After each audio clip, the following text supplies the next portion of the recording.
Hi guys, it's me, ChazRHD, and welcome to the start of the race weekend for the 2023 Austrian Grand Prix.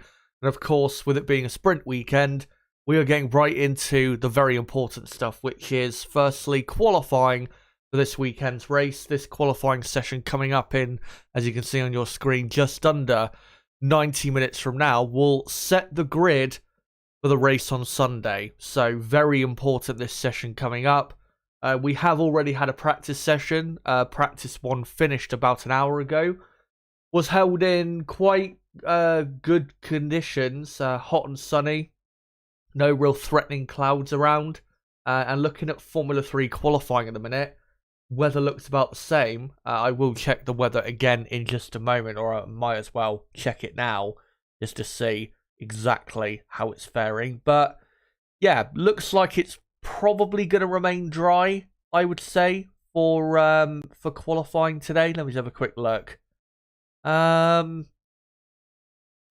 I think, most likely, looking at the weather, yes, it should be a dry session. Maybe we'll get, if we do get some rain, maybe it'll just be, some showers here or there, but nothing absolutely massive hitting the circuit. Of course, we'll see in the next hour and a half, and of course during the hour-long qualifying session itself, whether we do get any rain or not. But great to see you guys here, of course, for qualifying. Of course, normally these qualifying streams, we do them on a Saturday, but of course, with the sprint weekend, it is having to be done on a Friday. And of course, I know, quite a lot of you may be, doing something else whilst listening to the stream, at work, or, doing whatever. But for everyone watching, listening, no matter what, hope you're all doing well. And no matter what time zone you're in, what part of the world you're from, I hope you're all having as best today as possible, given, whatever circumstances you are going through. And yeah, the first thing we're going to get into is the build-up to qualifying. Many things to get into. In a moment, we'll get into the results of practice one. And then we will get into the sector time data, just to look at what teams in certain parts of the track are looking good and not so good. And then after that, we're going to get officially into the list of upgrades, just to show you guys officially who has brought what and who has brought the most upgrades for this weekend's race at the Red Bull Ring. And then once we've gone through that, then I will start to get in depth with the teams as to, more specifically with qualifying, just how I think they'll get on, and the keys for each team, really, if they're going to get the best result they can. So yeah, plenty of stuff coming your way in the build-up. And then, obviously, once we get into qualifying, we'll cover the session, and then a reaction there'll be after of probably 20 to 30 minutes, something like that. So yeah, plenty of stuff coming your way. But let me hide that timer. Let's get into the results of practice one. So Max Verstappen ended up quickest, a very impressive lap time by Verstappen, a 105.7, quarter of a second quicker than Carlos Sainz. Now, not only is the gap impressive, because of course, with it being such a short lap, for, to be quarter of a second quicker around this short of a lap is a massive amount of time. Also, Verstappen did that best time on the harder compound. He did it on the medium compound tyre, which this weekend is the C4 compound, and Carlos Sainz and Charles Leclerc did their best times on the softest compound, the C5. Around this track this weekend, the C5 should be about 2.5 to 3 tenths of a second quicker than the C4. So for Max to be quarter of a second quicker on a tyre probably about a quarter of a second slower than what the Ferraris are running is incredibly impressive. And if he can keep that up, keep that sort of pace up compared to the rest of the field, for the rest of the weekend, then Max is going to obliterate everyone in every session, without doubt. We'll see if that does keep up. Carlos Sainz ended up in P2 with Charles Leclerc in P3, very close. The two Ferrari drivers. Lewis Hamilton ended up in fourth. I do believe Hamilton did his best time on the soft tyre. For quite a while, his best time was done on the hard compound tyre, but I'm pretty sure the best time he did in the end was on the soft. just ahead of Sergio Perez in 5th, who his illness was confirmed to basically just be a cold. And so, obviously, that's not enough for Perez to be out of action today. Still, though, half a second slower than Max Verstappen on the same compound around this short of a lap is embarrassing to be that far off, your teammate. So Perez has to improve because that is, quite frankly, not good enough. Lance Stroll in P6, he did his best time on the soft. Kevin Magnussen did a good time at the end of the session to put himself up to P7. Kevin does have a very good track record here in Austria. He's been in Q3 so many times. I think once for McLaren, a few times for Haas. I remember once here for Haas, he qualified in 5th place. Didn't start in 5th, I think, that day because of a penalty, but I remember he did finish up in 5th. I think that weekend was actually covered on that season's Drive to Survive series on Netflix. And yeah, Magnussen was so quick that weekend, at least in qualifying. So yeah, watch out for Magnussen. I'm sure, if there is an opening for him to get into the top 10, that he will be, definitely right there to, to benefit, from that. Sorry if I just paused then, but I thought I just saw a fly right in front of my face, but I'm not sure if it was actually a fly or if it was something else. I have no idea. And then the rest of the top 10, Fernando Alonso in 8th in the Aston Martin. He did his best time on the medium compound tyre. So, don't worry, Alonso fans, if you are concerned about the pace of Fernando in practice 1. I mean, the only thing maybe concerning is that, considering the difference between the tyres that it should be this weekend, he's still quite slow compared to his teammate who did his best time on the soft compound tyre.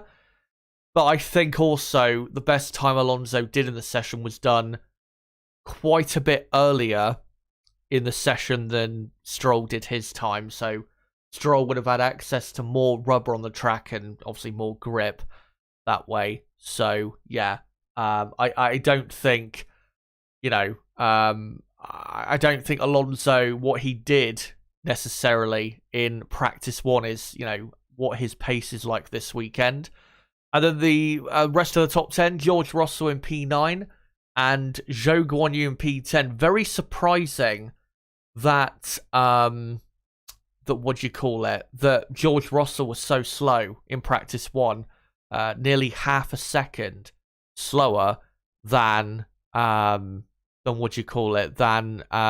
teammate Lewis Hamilton, which I did not expect at all. My prediction is for Russell to be the quicker driver out of the 2 Mercedes boys this weekend. So yeah, very surprised by that.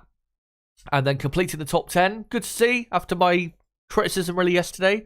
Zhou Guanyu rounding out the top 10, which is surprising because you would expect Valtteri Bottas to be ahead of him, really. And then the rest of the top 10, not the rest of the top 10, the rest of the order outside of the top 10, you've got Alex Albon in P11, Williams looking competitive, but as I'll get into in a moment, they might need to just alter the setup if they really want to get into the top 10. Oscar Piastri, P12, pretty decent position in practice 1, considering he is not running the upgraded McLaren package, which we'll get into a bit later in this build-up. And then you've got Hulkenberg 13th, Bottas 14th, Tsunoda 15th, De Vries 16th, Sargent 17th. Disappointing to see Sargent, 2 tenths per second slower than Albon in practice 1. I would have expected him to be a bit closer than that. Say a tenth of a second closer would have been, would have been a bit more respectable, I guess. And, if he was a tenth of a second closer, would have put him up to 15th place, which would be, a pretty decent position to be in after practice 1. And then Ocon, Gasly, and Norris round out the field. Those 3 drivers, though, did their best time on the medium compound. So if they did the best time on the soft compound, given whatever fuel load they had and engine settings they were running, then yeah, Ocon and Gasly probably would have been a lot closer to Albon in 11th, and Lando Norris didn't do, I don't think, that much running in practice 1 and was having quite a bit of work done to his car towards the end of practice 1. Not quite sure why, but obviously Lando is running the updated McLaren package. But with practice 1, let's get into the sector time data. So Carlos Sainz in the first sector ending up quickest. The first sector, though, it doesn't really matter in terms of the lap and what parts of the lap are important. The first sector, all it really shows is who has good straight line speed and who is limiting their drag, especially this weekend. So Carlos Sainz in the Ferrari quickest, and then Albon second. No real surprise that Williams are right up there. I expect them to be throughout the entire weekend, at least in the dry. Verstappen third in the Red Bull. Lewis Hamilton doing a good pace in the first sector. Only half a tenth slower than the Ferrari, which is, quite impressive, considering the deficit they've had in that area, straight line speed, earlier this season, but also last season. And I do think also with the new design concept they have cut some drag off their car, which has really helped their performance as well. And then you got the Haas of Magnussen, then the Aston Martin impressively up in 6th place. Normally you'd expect them to be a bit lower down in a sector that is really just flat out. And then you've got Alpine, AlphaTauri, Alfa Romeo, McLaren rounding out the rest of the field. No surprise, McLaren are the slowest team because, with Piastri being the quickest driver in practice 1 for the McLaren team, and Piastri still running the old car, the newer car apparently should have less drag, because obviously the drag has been a big issue for the McLaren team in the last 18 months or so. Yeah, given that Piastri was quicker and the quickest McLaren driver, not really a surprise that, McLaren's still quite slow in the first sector. But like I said, the first sector doesn't really matter. It's really about the middle and final sector really is equally as important, and those are really the sectors that matter when it comes to, where you qualify. Let's get into the sector 2 times. Red Bull and Ferrari, relatively close. Verstappen and Red Bull nearly a tenth of a second quicker than the Ferrari team, which is, for how short that sector is pretty good. I don't think realistically you could ask much more of Red Bull there. Ferrari probably could get a tad closer, but the gap there is, it's nothing terrible for Ferrari, and it's not, what's the best way to describe it from Red Bull's point of view? It's good, obviously, from Red Bull's point of view, but it's not, you don't get the feeling they could be doing more in that sector, put it that way. The most interesting thing, though, with Red Bull and Ferrari in the middle sector is how much quicker they are than everybody else, because the next best team in third, Mercedes and Haas, doing the same speed in fourth, 0.3 of a second slower than Red Bull and at least 0.2 slower than Ferrari. Very surprising that gap is so big between Red Bull and Ferrari and the rest of the field just in that sector alone. But yeah, that is clear to see. And looking at practice 1 so far, and as I predicted coming into the weekend, at least when it comes to low fuel running, Red Bull and Ferrari are definitely going to be the 2 best teams. Who comes after that? Who knows? Obviously in the race, if it's dry or wet, it could be different in terms of who the 2 best teams are. But yeah, on low fuel in dry conditions, no doubt Red Bull and Ferrari are the 2 best teams this weekend. And then after that, you've got, Mercedes, Haas doing the same pace. Impressive from the Haas, doing such good pace. Quicker than Aston Martin and right on the pace of Mercedes. And comfortably clear of their midfield rivals. Their closest midfield rival, McLaren, quarter of a second back in that middle sector. So yeah, very impressive from the Haas team. Williams, as I was saying a moment ago, I do feel as though they need to alter their setup because they are very quick in the first sector, but as you'll see in the final sector times as well, they're just losing a bit too much time in the middle and final sector, and most importantly in the corners, to give themselves a properly good and probably give themselves their best chance possible to get into the top 10 in qualifying. So if they can add just a bit, not a bit more, but just a tad more wing to the car to help it through the corners, then I think that probably will give them the right balance for, for qualifying and really for the rest of the weekend, just to make sure they're not too slow through the corners.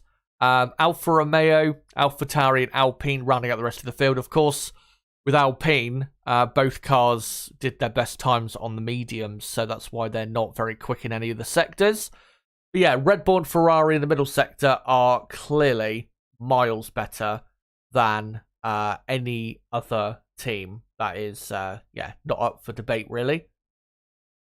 And for the final sector, which is quite short, a bit shorter than the middle sector, and really the middle sector, I would say, if you're going to say what is the most important sector around this track, you would probably have to say, what do you call it? You'd probably have to say the middle sector purely because it's the longest. But given the important corners in this final sector, this is also a very critical sector as well. I mean, of course, you have to have great straight line speed if if you want to do well at this circuit because of how the nature of the track is in the first half of the lap at least. But those corners towards the end of the lap are very, very critical because, if you make one mistake, run a bit too wide, you can literally blow your entire lap no matter how good it was beforehand. Red Bull, the best team through the final sector, with Aston Martin second quickest. Good to see Aston Martin having really their only good sector in the final sector. At least there is some pace there from the green mean machine. Ferrari do need definitely to work on their speed in this final sector because, I mean, I know the final sector is really entirely aerodynamic reliant, but I just feel as though they shouldn't be as far behind Red Bull, especially when you consider Red Bull did their best final sector time on the medium when Ferrari did theirs on the soft. I think they're just a bit too excessively far away from Red Bull in this sector. Maybe you could say the same for the middle sector as well, but I think definitely in the final sector, Ferrari just too far away. And if they could try and find a better setup to handle the final sector better, I think that would definitely aid them quite a bit, possibly getting pole position. Mercedes looking decent, nothing special. Alfa Romeo looking very good, fifth best team in the final sector. McLaren, even with the old package, looking pretty decent compared to their midfield rivals. AlphaTauri looking better. Haas dropping off quite a bit in the final sector. Also them needing to improve their handling through there if they're going to execute overall a good lap or a good enough lap to see them get a Q3 appearance. And then at the very back, Alpine and not Haas, Williams. And again with Williams, like I said, they just add a tad more downforce to the car, then I think they might then have the best or a good enough balance to have a bit of a better chance of getting into Q3. But if you were to judge the pecking order purely from practice one so far going into qualifying, then I would say Red Bull quickest, Ferrari second, Mercedes third, Aston Martin fourth, and then probably Haas fifth. Sixth, very hard to say, because you've got McLaren are looking decent with at least the older package. Who knows what they're going to look like with the newer one properly when Lando, does proper competitive lap times. You'd probably have to say McLaren or Alpine for sixth best team, given what we've seen so far. And then after that, Williams, Alfa Romeo, AlphaTauri. I think that's probably how it looks at the minute. But, one practice session is pretty hard to say exactly just how things are looking. So, it's not as easy as, with a normal race weekend when we have 3 practice sessions. It's a lot easier to say, yeah, this is who is most likely the quickest and second quickest and so on and so forth. But at the minute, it's a lot more up in the air. And the reason, and not the reason, and with it, being up in the air, the pecking order still, that is the reason that with my qualifying prediction, I have decided to stick with my, to stick with what I originally went for and what I showed to you guys, obviously, last night in my weekend preview. So I am still sticking with my top 10 of Charles Leclerc on pole, just ahead of Verstappen, with Sainz 3rd, Russell 4th, Alonso 5th, Hamilton 6th, Perez 7th, Ocon 8th, Norris 9th, and Gasly 10th. Again, still sticking with it because I'm just still not quite certain that what we saw in practice 1 was really enough information for me to drastically change my predictions, to be to be honest. Really. And that's why the original, or not the original, but the format that is used the most, us having 3 practice sessions and then qualifying the race, really, after the 2 practice sessions on a Friday, you can, after then, you can have a pretty good idea as to who is exactly where. So, yeah, that's what I'm going to stick with. Let me know, guys, in the live chat right now, who do you think will get pole position here in the at the Austrian Grand Prix? Let me just quickly get back on screen the timer, as we've got just over an hour and 7 minutes to go until qualifying begins at the Red Bull Ring. Yeah, let me know in the chat or even in the poll that is currently running in the chat. Who do you think gets pole position for the Austrian Grand Prix this weekend? And currently, in the poll, what I asked was, who will take pole position today for the 2023 Austrian Grand Prix? Your options are Verstappen, Leclerc, Hamilton, and Alonso. So let me know, who do you think takes pole position as we continue to build up to the session? And of course, I will get to your comments soon enough once I get through my build up. But I am in a moment going to hide the timer again because it is now time to get on to upgrades, which of course it is important to talk about and show and get into because obviously, it has a massive effect on the way the pecking order changes really from race to race. So, yeah, let me just get it up on my Twitter. Then I'll get it up on the screen. And, right. So, I think, yeah, I've got it. So, I'll just quickly get it up now, you guys, and yeah, I'll hide that timer and get it back up soon. So here from Albert Fabrega, he shows the official list of team upgrades for the Austrian Grand Prix that the FIA publishes on a Friday.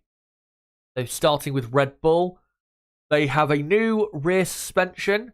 Surfaces revised on the rear lower wishbone fairings have been subtly changed, and you can see the areas circled here, the areas they're talking about. So just a very small update there. Really, that's only Red Bull, the only updates Red Bull can do because of the limitations they have on, wind tunnel testing And because they already have such a great car, they don't necessarily need to waste so much time going for such a big upgrade. But really, after this race and the British Grand Prix, I don't really expect to see Red Bull bringing really any upgrades. Maybe very small upgrades, but, you know, nothing really that's going to make a difference to the car. Ferrari, they've got a new front wing, and it says, redesign of all front wing elements, main plane, flap, and end plate. We did show that, I think, last night. I think I will show it again. They have, with the end plate, they've redesigned that area. And also, new floor body. Revision, it says, of the front floor fences, floor edge, mid-floor and diffuser sidewall, side pod undercut redesigned to suit. And when it comes to that as well, I will show that on screen in a moment. And then here is McLaren, who I'm pretty sure, and you can see here with the basically rectangle, or nearly a rectangle, just how big the upgrades for the McLaren team are. It's pretty much just a new car for them. So let's get into their upgrades, and they are the team that I'm pretty sure have brought the most upgrades this weekend. This upgrade, again, is only running on Lando Norris's car. So new side pod inlet, and it says new side pod inlet shape. I will show some of these upgrades visually in a moment. Halo, new halo fairing and furniture, floor body, fully revised floor. Of course, the floor of these cars, because they're ground effect cars, the floor is the beating heart of what makes these cars quick. So with a fully revised floor, that is a massive upgrade. And with these other things to go with it, yeah, it's pretty much a new car. Coke/engine cover, reshaped side pod and engine cover. We did show the side pod last night. I will show it again. And the final one, cooling louvres, updated louvre geometry. So yeah, massive upgrades for McLaren. My anticipation around a track like this is it should give McLaren an extra quarter of a second around a track like this because of how short the lap is. But around a longer lap, then you're looking more at, half a second, say. So, yeah, if it does play out like that for McLaren, then, in terms of the gains they make from this upgrade, then this weekend will be a decent race, but Silverstone will be really where we see proper confirmation that McLaren have improved quite a bit with their car. Haas F1, a new nose for reliability. I don't think that is totally it. Nope, AlphaTauri have 2 new performance upgrades. Rear wing. It says, compared to the previous assembly, the way in which the wing elements roll over into the end plate body has been changed. And then they have a new beam wing as well. And it also says, compared to the previous assembly, the wing elements have been revised in chord and camber. So, not really a massive upgrade from AlphaTauri, but good to see them improving their car anyway. And the final team, Williams. A couple more upgrades to go with what we saw in Canada. Of course, both drivers now running the new upgraded Williams. Pretty much a B car for them, just like with McLaren they've got now. For Williams, new floor fences. It says on the new floor carcass that was introduced on Alex's car in Canada, we have updated the outermost fence, the upper trailing edge is further inboard, and the leading edge fillet is larger, and a new front corner. And it says the front brake duct vane is reprofiled around the tyre edge. The position of the lower section is also adjusted. So this is not necessarily all of their upgrades, their big upgrades for the season over and done with, because of course next weekend is their home race. I'm sure they'll have something coming for their home race, maybe more than one thing coming for their home race, but yeah, they're nearly complete really with their big upgrades for the season. And those are the list of all the upgrades for the teams this weekend. Let's show on screen, as long as there is a comparison picture, which normally Albert Fabrega does. let's show the differences or the new upgrades. So here with Ferrari, I did show obviously a lot of these last night, but I'll show them again for people that haven't seen. So on the top here is the new Ferrari floor. Here on the bottom is the old one. You can see with, where he's pointing here with this hand here, and then compare it to here. There's not really that much of a difference to that area, but with this area he's pointing to, with this hand, if you look at my mouse, and you look at the bottom area where that thing is, where that area is, where, it's been clearly updated, you can see that there is definitely quite a difference to that area. And the reason Ferrari are continuing to update the floor is because, of course, they brought a big upgrade at the Spanish Grand Prix, which was a new side pod design, a lot more like the Red Bull Aston Martin side pod. And of course, when you update the side pod, you have to update the floor as well, because they both interact so importantly with each other. I think there's another picture here as well, yeah. Just of the differences on the floor area that you can see there. Here is the McLaren upgrade. So, again, I showed these last night, but I'll show them again. These pictures really do show just how big of a difference the new upgrades are for McLaren. So, on the top here is the new side pod. On the bottom here is the old one. On the bottom, you can see it's a lot narrower and, squashed in, especially on the side there. On the top here, the new side pod, you can see the beginning of the side pod when it starts to, funnel through and drop down. It's a lot straighter and cleaner looking and wider than the old side pod, which again just looks a bit messier, maybe you could say, when the one on the top just looks neater. And yeah, it definitely looks, as Albert was saying here, it's a lot more akin to what we've seen with Aston Martin and Red Bull. There is another picture though. I think it's the next one, which shows, yeah, here you go. This really shows the new side pod very well. So on the top here is the new one.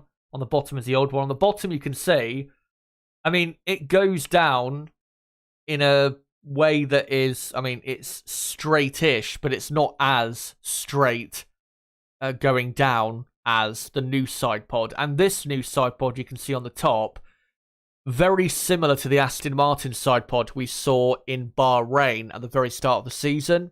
It's very similar to obviously what Aston Martin still have. Very much that water slide type of look, the way it just drops down. And yeah, McLaren now following in that direction, which is good to see. Massive upgrade to that area. And here as well, just a further look at that, new side pod, and you can see, yeah, just very water slide and Aston Martin-like, if that makes any sense. But good to see such a big upgrade coming for the McLaren team. And you can also see here a bit the McLaren side pod upgrade in terms of the difference in design. On the bottom is the old one, on the top is the new one.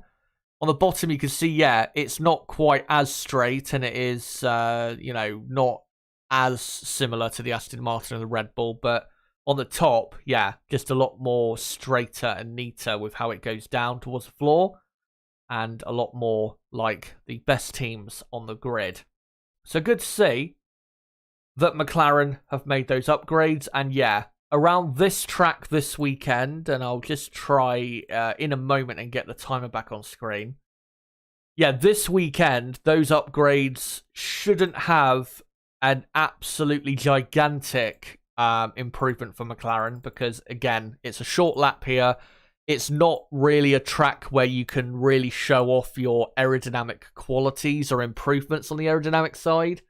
So it's not really a great track for that. Obviously, it's great for McLaren. They brought it a race early for, them to understand it earlier. But yeah, you're not going to see as big of or as much of the improvement they have possibly made this weekend as what you'll see at Silverstone, which, is a high-speed track, but it is not, it might be high speed, but that's because a lot of the corners are high speed. When here in Austria, it's high speed for a different reason. It's because it's a lot straighter here in at the Red Bull Ring compared to Silverstone. So yeah, We'll see how McLaren's upgrades improve their performance. This weekend, if Lando can execute the best lap he possibly can with that new updated McLaren, I do expect McLaren to be, with Lando Norris, probably just about sneaking into the top 10 in qualifying and probably the race as well. And yeah, for what do you call it, for Silverstone, I expect Lando, especially because it's his home race at Silverstone, I expect him to be a dark horse for a very good surprise result in that new McLaren.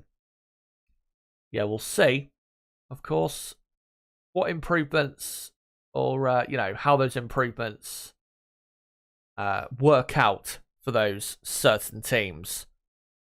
Anyway, that's all of that stuff, all of the data, the upgrades, all of that.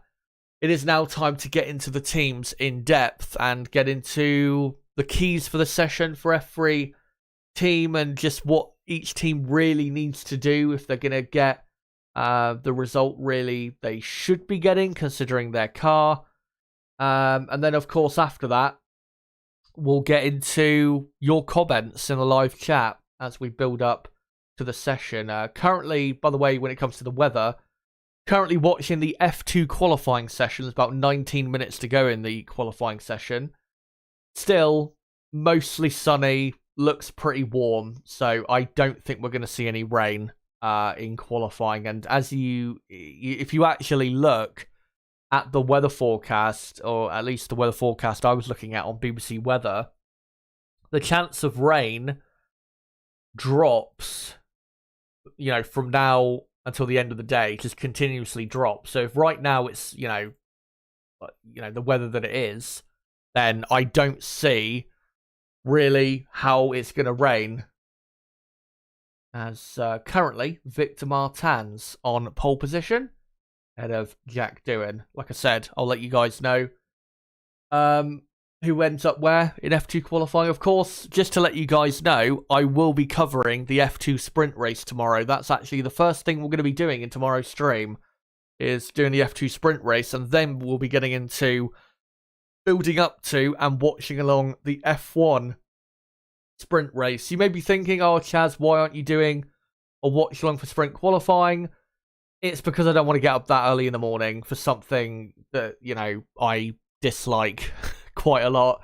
And remember, of course, I'm not going to be covering every sprint race this season. I'm probably going to be covering... I'm definitely going to cover the sprint race this weekend. Belgian Grand Prix, I'm going to cover the sprint race there. I have decided to alter my schedule for that weekend, because initially it was planned that I was not going to cover the sprint race that weekend, but I've decided that I will, because that week really I've got nothing else to do, so I may as well. But when we get to the final 3 sprint races, which is Qatar, Texas, obviously the US Grand Prix in Austin, Texas, and then Sao Paulo, yeah, it's gonna change up my schedule for those sprints. And given that there is 5 sprint races left, I'm probably going to cover at most 3 of the final 5 sprint races in the remainder of this season. Yeah, so just a warning about that. But yeah, in terms of weather, I don't think it's going to rain for the rest of the day, really. Tomorrow does look very wet up until about 2 p.m. local time, which would be that would be the F2 sprint race would be taking place around then. The F2 sprint race is going to be wet, and then it seems to dry up when we get to the F1 sprint race. The F1 sprint race starts at 4:30 p.m. local time, and the chance of rain at that part of the day is 50-50. So it might be a dry sprint race, or maybe just wet to start with and then dries out. So yeah, we'll see how that plays out. And then on Sunday, too difficult to say, really, with Sunday, whether it's going to be wet or not. It looks like a 50-50 at the minute. But yeah, for today, it's going to be probably dry or qualifying. yeah, let's get into the teams, and I'll just whiz through them, probably because obviously we did talk about them quite a bit last night in my weekend preview, and a lot of the things I am going to say, if I'm going to get really in depth about them, is going to be really just repeating myself. So yeah, let me just whiz through the teams, and then I'll get to your comments in the chat, guys. Make sure to keep posting your comments, and if there's any F1 related questions you want to ask, make sure to post them, and I will get to them. So we'll start with Red Bull. Max Verstappen looking brutally quick already. If he can keep up that pace compared to the rest of the field in qualifying, then he is absolutely guaranteed pole position as long as he doesn't crash or his car doesn't fail. But yeah, we have seen in the past here drivers getting a bit too aggressive and end up pushing a bit too hard. With Max, with the amount of pressure that is not on him because, he's comfortably leading the championship, hasn't got really any stiff competition right now, I don't think a mistake from him is that likely. So yeah, with Max Verstappen, I think he will still be, brutally quick. I still think, and I am still going to stick with my prediction that Charles Leclerc will take pole position, because I do think in reality, let me go back to that picture. I do think in reality Ferrari will be just as quick as Red Bull in qualifying, because again, I don't think we can take too much from practice one. I mean, we could take some stuff from practice one, but just not a massive amount. Ferrari and Red Bull definitely the two best teams, but yeah, I do think Ferrari will be a bit closer to Red Bull than what we saw. Verstappen, though, the worst I could see for him in qualifying is second. The only thing that can unseat him from pole position is what I'm predicting, which is a phenomenal lap by one of the top drivers, Leclerc, Hamilton maybe, or even an Alonso. That's the only way really I see Max being stopped. With Sergio Perez, like I said, him being half a second slower than Max in practice one is not good enough at all. I know he has, had a cold and he's not 100% maybe physically. I don't think he's that far away, to be honest, from 100%, to be honest. But, half a second off around a track that is barely over a minute long with the lap time, that is shockingly bad. We're getting into the territory, no disrespect, of like Pierre Gasly in 2019, where, Gasly in the race actually around this track was lapped by Verstappen because he was that far behind or that much slower than Max. So Checo, I mean, it's simple to say he has to step up, he has to improve, but I don't really believe at the minute he is going to step up and improve with his performance. I just don't. Like, if this was Lewis Hamilton or Fernando Alonso or Leclerc or, drivers of definitely a better quality than Perez, then I'd be pretty confident that Perez could improve and get back to the level we expect from him. But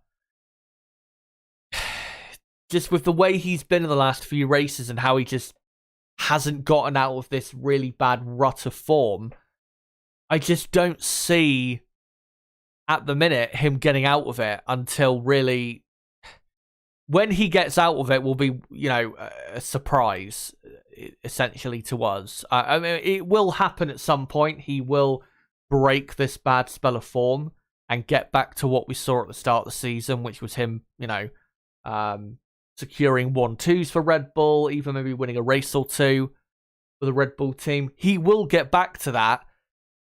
But for us, I don't think we really know when that will be. When, again, if it was a top driver in that car alongside Max, then you'd be a lot more confident that it would be maybe this weekend or as soon really as possible. But with Perez at the minute, it just doesn't really seem as though anyone knows when he will get back into form. And yeah, this form at the minute that Perez is displaying is really the worst form of his entire career. He's been abysmal since the Monaco Grand Prix. So yeah, Perez needs to improve. I think he probably won't improve that much. He'll probably get closer to Max on lap time, but he'll still end up very low down on the grid. My prediction is P7. And then, yeah, P2 for Max. Really the key, if they're going to get pole position with Max Verstappen, is not necessarily anything they need to do to the car, but it's really down to Verstappen. Max Verstappen in this session has to show why he is at the minute the best driver in the world. And if he can do that, then he probably will get pole position. Unless someone else, a Leclerc, Hamilton, or Alonso, like I said, or even a Russell, can produce a spellbinding lap from absolutely nowhere. So yeah, that's really the key for Red Bull, is Max Verstappen showing his absolute best form, which at the minute, of course, he has been showing. For the Ferrari team, pace looks good. They're one of the best teams this weekend. There is zero doubt about that. Whether that'll be the same for the race, I mean, we'll have to see really how the sprint race goes and what their pace is like in that over I think it's like 24 laps, the length of the sprint race. We'll see what their race pace is like in that. But yeah, in terms of low fuel pace, Ferrari are definitely at worst second best. I still feel as though that they can be quick enough to get pole position. Again, it's a very short lap here. They have two drivers who do like this circuit. Leclerc probably likes it more than Sainz. Historically speaking, Leclerc has always been very fast here. Carlos has also had some really good results here, but just not as impressive as Leclerc given the cars they've driven in the past. So, yeah, both drivers look good. Ferrari car mostly looks good. The only issue from practice 1 is because Max was on the medium, in Sector 2 and Sector 3, Ferrari were just giving up a tad bit too much time to Red Bull in those sectors.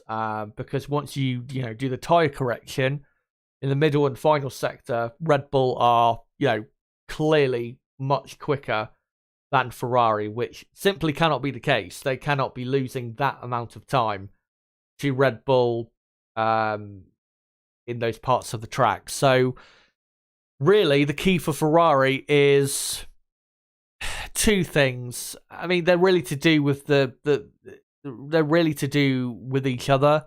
Car setup.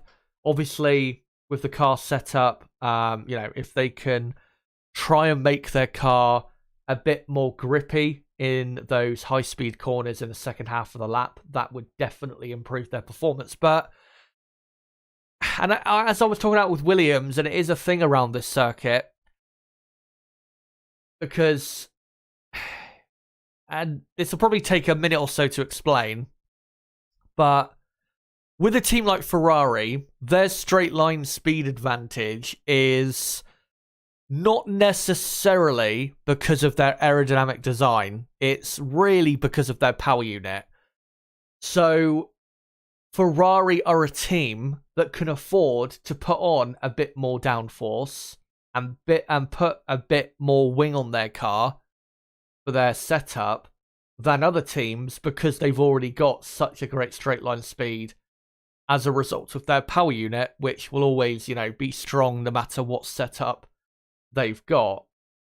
Of course, if they add way too much wing, that's going to completely negate their straight line speed advantage from the power unit. But you see what I mean. Ferrari can afford to put a bit extra wing on their car because of that advantage when it comes to their horsepower compared to really the rest of the field. So I do think Ferrari, I mean, I did try to look in practice 1 to just see what their wing level was. It looked to be more so in the middle with them. I didn't really get a good enough look at the others to see, were Ferrari running less swing than Red Bull? I wasn't quite sure. I will quickly just look on Twitter to see, because there is someone on Twitter I can find that probably would give good information when it comes to that. But, yeah, in practice 1, if Ferrari were running, say, a slightly thinner rear wing, which obviously would help with having less drag, better straight line speed, probably best, considering what we saw in Sector 2 and Sector 3 in Practice 1, probably best that they just beef up that rear wing to give them a bit extra downforce, because that's really all they're missing to be on the sort of pace they need to be on. And I can't see anything in terms of like wing level for the Ferrari team. So yeah, I think if they can, then as long as they don't do it too much to the point where they just destroy the advantage they do have with their power unit, that obviously aids them massively for the straight line speed. If they can try and add just a tad more downforce, a tad more rear wing, then I think that might be enough to put them in the sort of position that I thought they would be in coming into the weekend. Obviously, very critical around a track like this. That, you know, half of the track, the Red Bull Ring, is flat out, really, and it's all about power. And then the other half is about downforce. So it is a very fine thing to try and get right. You know, how much wing exactly do you use or do you run compared to other teams?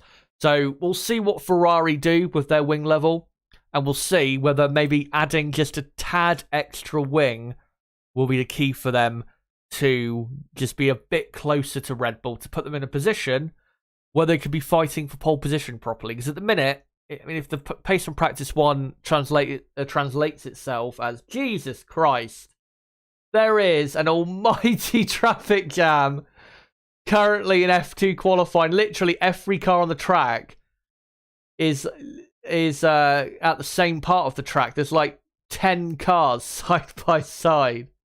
Jesus Christ, that was bad. Yeah, if they can add just a tad bit more wing to get closer to Red Bull, then that would be great. That's really the key for them, I think, is car setup from what I saw in Practice 1. But yeah, my prediction still, Leclerc on pole, just about from Verstappen, and then I'm going to go Carlos Sainz in third. Mercedes-Benz, they had a decent Practice 1 session. Lewis Hamilton ended up in 4th place.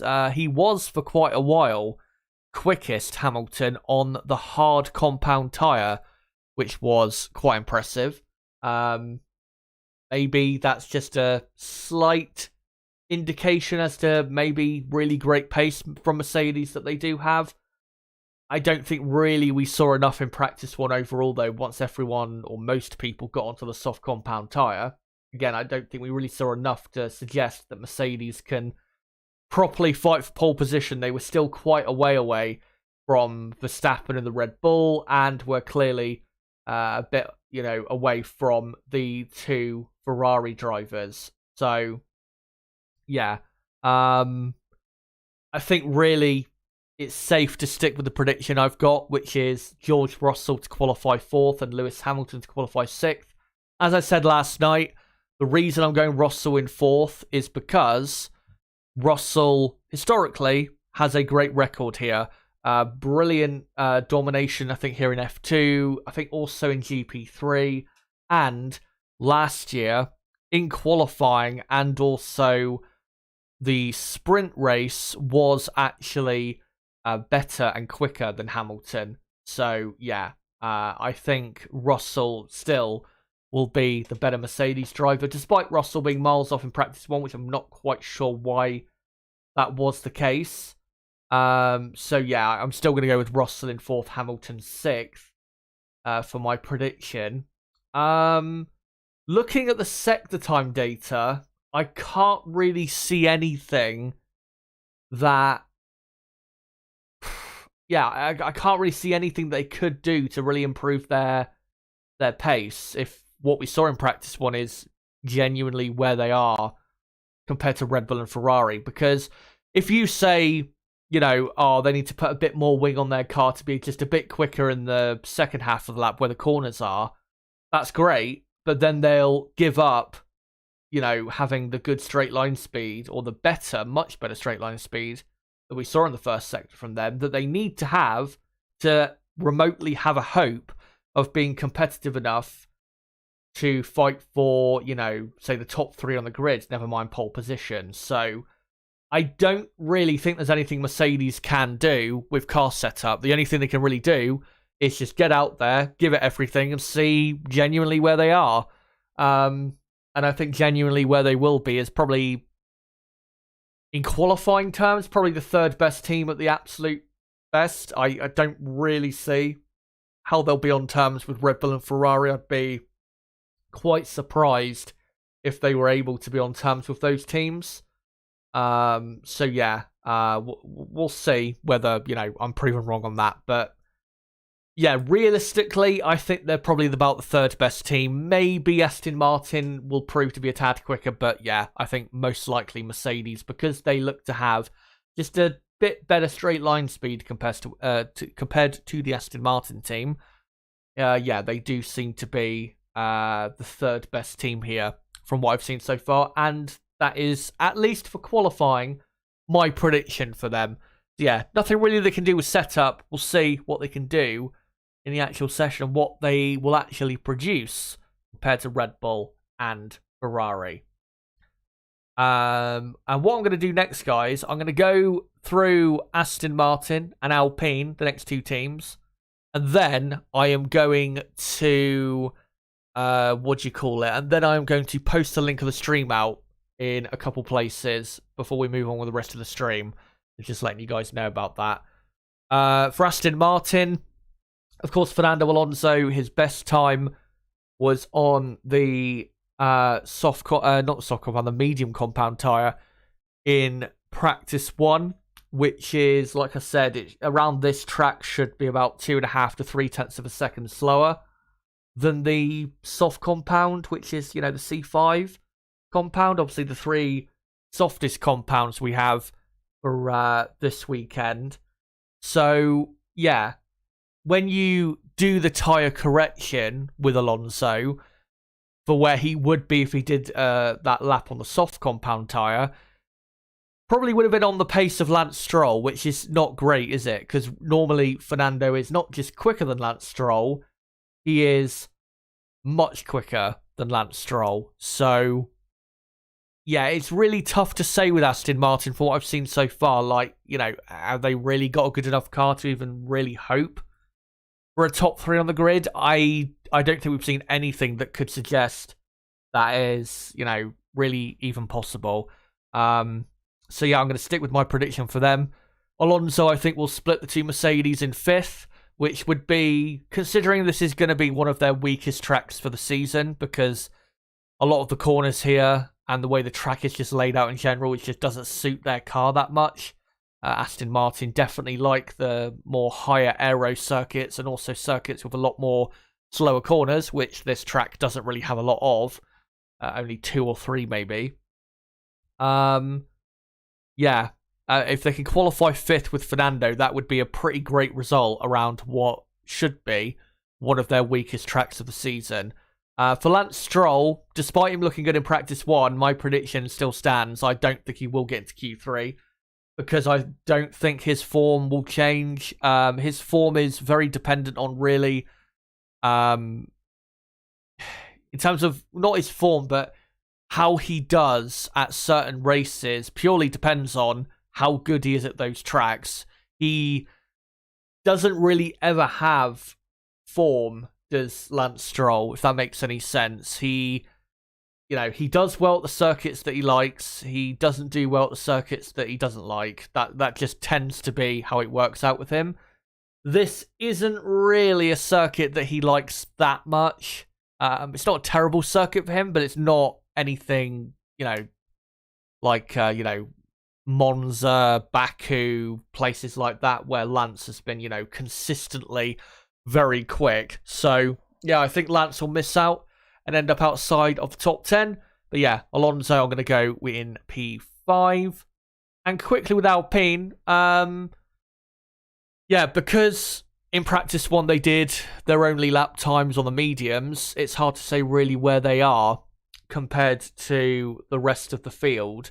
One interesting thing I do want to quickly talk about, very quickly I will touch on, is Lando Norris, when asked about this new upgrade for McLaren, he was asked, where does he think it'll put them compared to Alpine, he actually didn't think it would make that much of a difference because Lando believes that Alpine are much faster than them and are very quick but make too many mistakes. I would disagree. I think they are probably quicker than what they have showed this season, but not necessarily have they been under-delivering at every race or almost every race. I think it's only been certain weekends where they've not quite delivered what they should have. But yeah, it's with Alpine at the moment. It's quite hard to say with them where exactly they are or where they will be each weekend because it changes quite a bit. You know, Monaco, they were on the podium. They were very quick. What do you call it? Spain, at least in qualifying, they were very quick. Pierre Gasly did qualify in 4th place despite his 6th place grid penalty. But then in the race didn't turn out to be that quick at all, really. Maybe were on the pace of Aston Martin, but Aston Martin were quite slow in the Spanish Grand Prix. And then, yeah, Canada ended up being much slower. It's hard to, really, with Alpine to know what tracks really suit their car and where they will be properly, you know, a front-running team. I mean, and we saw this last year, and I remember praising them for it, because it was a big reason why they finished 4th in the championship last year ahead of McLaren. Their car was pretty much suited to all tracks. There was not really a weak track for the Alpine car. That is still the case this season, but when you have a car that is, you know, a midfield or, you know, front-running car, but like a lower front-running car like Alpine have, if your car is just suited to all tracks, then you can't really know when it's going to really be, you know, much quicker at certain tracks. It's very hard to tell. You know, like with Red Bull, or not Red Bull, with Ferrari, for example, we know at power tracks, Ferrari are going to be quite a bit quicker because their car just suits those tracks better. With Mercedes and Aston Martin, their cars will be better suited to high aero circuits. So on and so forth. With Alpine, we just don't know exactly what tracks will suit them a bit more than others. They're always going to be top 10 runners, but we just don't know exactly where they will be in the top 10, I think is what I'm trying to say. And that really goes for this weekend. My prediction is they'll get both cars in the top 10. For qualifying, my prediction is 8th and 10th for qualifying for Alpine, which is a decent result. But, I mean, they could magically come out in qualifying and put it on the 3rd row of the grid randomly. They're that type of team at the minute. There's no consistency really as a team. They're just all over the place. But when they are, you know, when their drivers are, you know, properly on it and they are getting the absolute best out of their package, they have a very good car here. But as Lando was saying to a degree, they do make quite a bit of mistakes. So I think that does definitely, play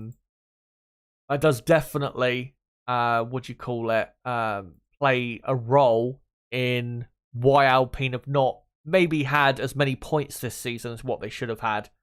One thing I will now quickly do before we move on with the rest of the teams, guys, is just post a link in a couple places to bring on some more people. But yeah, with Alpine, like I said, 8th and 10th in qualifying. I think realistically that's where they'll end up. If they end up even better than that, great for us. Obviously makes it more competitive, but yeah, I think that's probably where they end up, given that also, also, they have been in the last, say, 3-4 weeks outdeveloped, really, by Ferrari, Aston Martin, and Mercedes, who have brought massive upgrades to their cars to do with the side pod and the floor. Alpine have upgraded their side pod and floor, but not that much. It's been more minor upgrades on that front from them. So, yeah, anyway, come join us here to Watchalong qualifying for the Austrian GP. And I'll just quickly post it out on Twitter, and then we'll just whiz through the rest of the teams, and then quickly get onto some comments from you guys. Right. Come join us here to watch along qualifying for the Austrian Grand Prix after Max Verstappen topped FP1. Right, I'll just quickly post this. Right, there you go. So yeah, I'll just now whiz through the rest of the teams, and then we'll get on to what you call it, your comments in the chat, as we're only 24 minutes away. This build up has gone very quickly. I can't believe I've already been live for over an hour. Feels like a blur so far, but yeah, it's good that the build up's going by quickly. As weather wise, still looks to be good and still looks to be dry. There are some darker clouds around now and overhead, but I'm not sure they're probably going to produce the rain that was forecast necessarily. Anyway, let's move on from Alpine and go on to McLaren.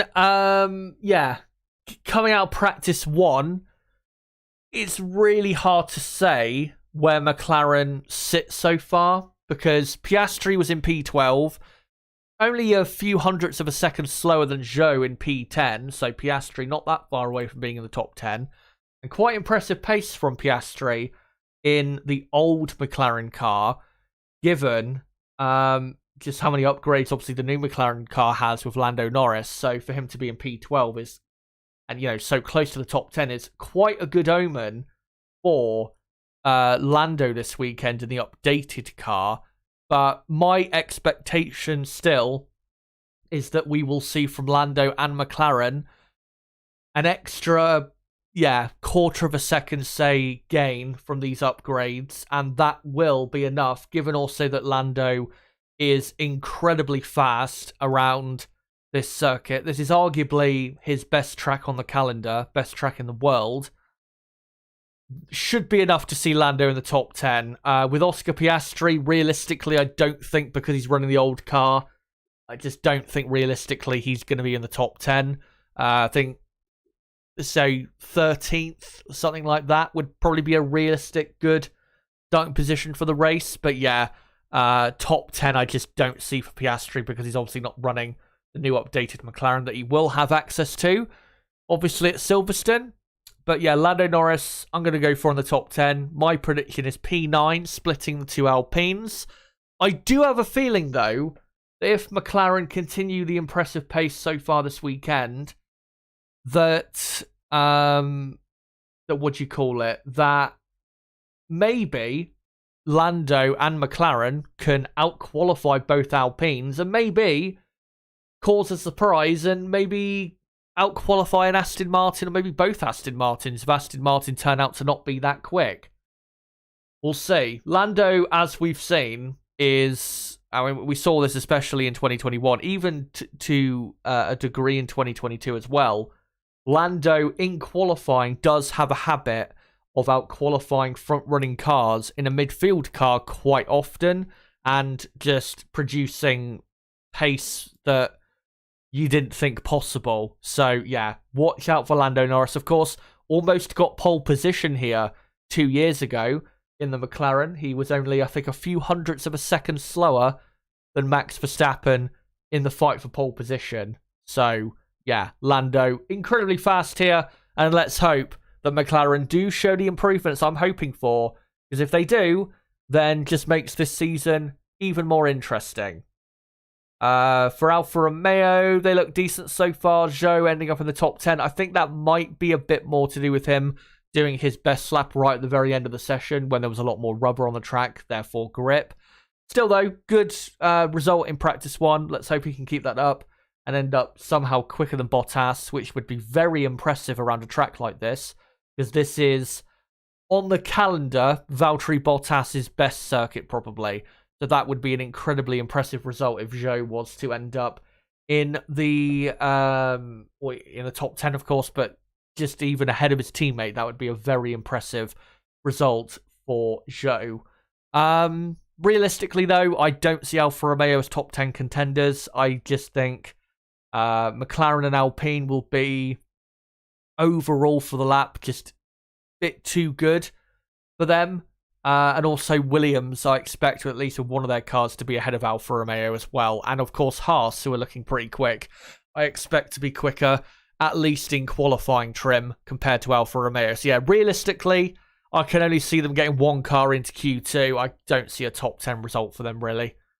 Haas F1, I still don't think they'll get into the top 10, but do watch out for Kevin Magnussen, because Kevin Magnussen has a very good track record at this circuit. He has consistently qualified in the top 10 here many times. He did last year. What was it? In 2019, he qualified 5th. 2018, he qualified in, I think, was it 7th or 8th? And even back in his debut season, had a decent qualifying here. He's always been super quick at the Red Bull ring, no matter the car, no matter the era. So yeah, watch out for Kevin Magnussen. Nico Hülkenberg, it's hard to say exactly whether he will be able to really get, into the top 10 and fight for the top 10. Hülkenberg has kind of a 50-50 type record here. He's had a couple good weekends here in the past, but it's not been consistently good from Hülkenberg. So I think Magnussen realistically is the man to look out for the Haas F1 team in terms of who will get the best result for the Haas F1 team. Still, though, if McLaren clearly show in this session coming up in just over 15 minutes' time, thankfully, if McLaren do show the improvements I expect them to, and Alpine do prove to be as quick as I expect, I just don't think Haas will have quite enough pace to end up in the top 10. But if McLaren and Alpine do not turn out to be as quick as I expect, Haas will be the beneficiaries for sure, because they're probably the best team outside of the top 10, benefit from any surprise eliminations or just lack of pace from anyone in the what should be the top 10. AlphaTauri, a couple upgrades for them this weekend. They don't look terrible, but really look like one of the worst teams. Their race pace probably will end up being good for Sunday and at least for the sprint, so it's not the end of the world. I'm sure they can still get a decent result later in the weekend, but for qualifying, I don't see what they're going to be able to do, really. I think Tsunoda probably will just sneak into Q2 and get eliminated probably around 14th or 14th, 15th, something like that. Nick De Vries definitely will get eliminated in Q1 because he has been quite comfortably the worst driver on the grid this season. But yeah, AlphaTauri, I think, have definitely one of the slowest cars here. There is zero doubt about that. And finally is Williams. As I said last night, Williams are a dark horse for this weekend's Grand Prix. They have a very quick car in a straight line, and they do have a car that mostly suits this circuit. They just need to make sure, as I said earlier, with the car setup, they get it about right, and they don't have too... what's the best way to describe it? They don't want to be having too little downforce so they can have too much straight line speed, if that makes sense. They need to get the balance between downforce and straight line speed right, because in the middle sector and the final sector in practice 1, they were just giving up too much time for their midfield rivals to be properly quick. So, yeah, if they could just add a tad bit more wing, I think they could see Albon, maybe not get into the top 10, but maybe be 11th, 12th, something like that, and set himself up for what could be another point-scoring result on Sunday, just like it was in Canada. But guys, those are all the teams, as we've got 15 minutes to go until qualifying. Let me know in the chat what you think going into qualifying for all the teams and drivers, and keep voting in that poll at the top of the live chat to let me know who do you think will get pole position. Just want to say quickly though, with 15 minutes to go, do not forget, if you are new to the channel, to subscribe for more content like this, because I have plenty of content coming your way this weekend. Tomorrow, I'll be live from 12:30 p.m. UK time for the F2 sprint race watch-along, and then the preview and watch-along for the F1 sprint race. And then on Sunday, we'll be doing a race preview, race watch-along, and race reaction for Sunday's main event, the Austrian Grand Prix. And I will be joined, of course, by my co-commentator, Niblo. So yeah, if you're new to the channel, make sure to subscribe. Bottom right of the screen, you can do it right there. And for everyone watching right now, if you haven't already, smash that like button. We're currently on 30 likes. Let's try and get, say, 40 plus likes by the time we start qualifying in, yeah, just under 15 minutes from now. But before we get into the session, I'll just, for, I don't know, 10 minutes or so, get into what you guys are saying in the chat. Patrick, is there a problem at the circuit now? No, there's no problem at the circuit. Dane asks, is the sprint shootout on Saturday wet or dry? We're not going to know. Yeah. The sprint shootout will probably be wet, and then the sprint race will most likely be dry, or maybe wet to start with, but then dry out. Yeah, that's what it looks like to me. And Dane asking, what are the sprint races you're going to cover? And like I said, for this weekend, I won't be covering the sprint qualifying, the sprint shootout in the morning, tomorrow morning, but I will be covering the sprint race itself tomorrow afternoon. Yeah, make sure to join me for that.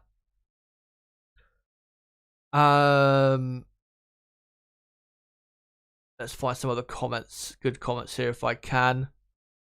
Pranks is Alpine more dependent on other cars not being good at one track. Agree, Alpine pretty solid everywhere. Yeah, I think also that is a factor as well. I think, yeah, when maybe a certain team is having an off weekend, that helps them. But again, given Ferrari, Aston Martin, and Mercedes have all brought big upgrades in the last month and have clearly made improvements to their pace, the likelihood of them, of those teams having weak races has diminished compared to the start of the season. I mean, those teams obviously will have weaker races at certain tracks, but not as weak as what they would have had, you know, if they started the car from the start of the season, if that makes any sense. Josiah's saying penalties for this qualifying go to the race, penalties in tomorrow's qualifying go to the sprint. Yeah. So, for example, if you block someone in qualifying and you are given, in this qualifying coming up in just over 10 minutes, if you block someone and you're given a 3-place penalty, that 3-place penalty will apply to the race on Sunday, not to the sprint race.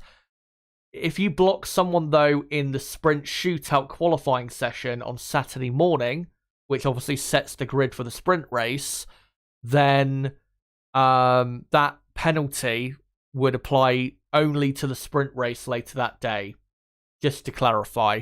So the sprint day, with its, you know, sprint shootout and sprint race, is its own thing.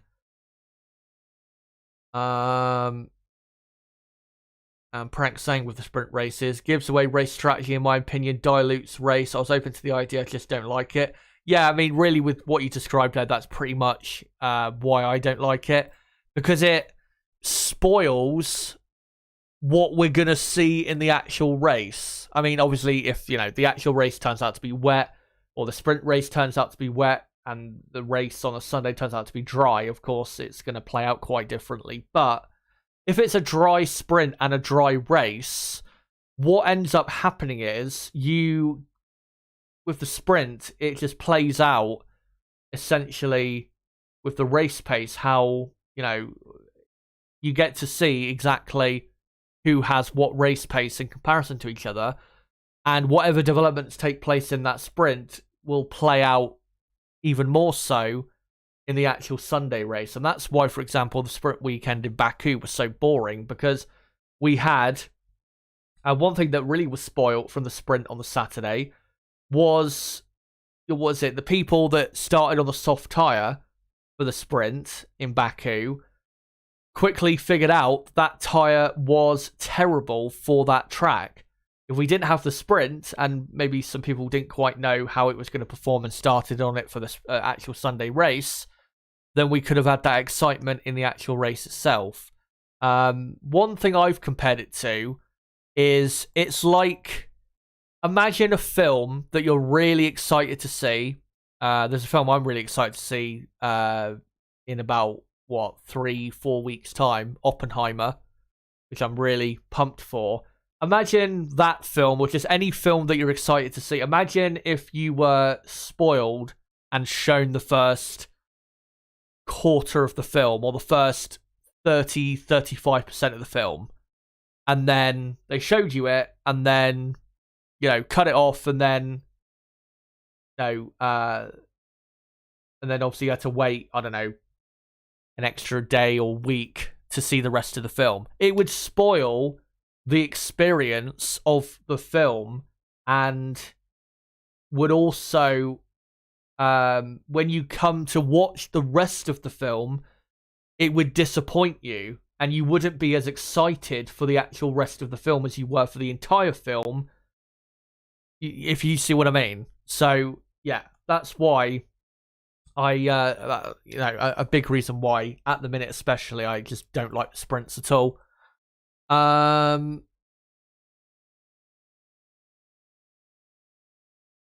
Sparky Pete says Norris would be great at Red Bull, but they probably don't want Max losing to Lando. Possibly Max is their future possible record-breaking driver. Part of the reason for Abu Dhabi, in my opinion. I don't see Lando joining Red Bull. I don't think it would be the right decision for him, because he would just basically be having to play number 2 driver. Not because he's necessarily, like a Sergio Perez in terms of quality, is Lando, but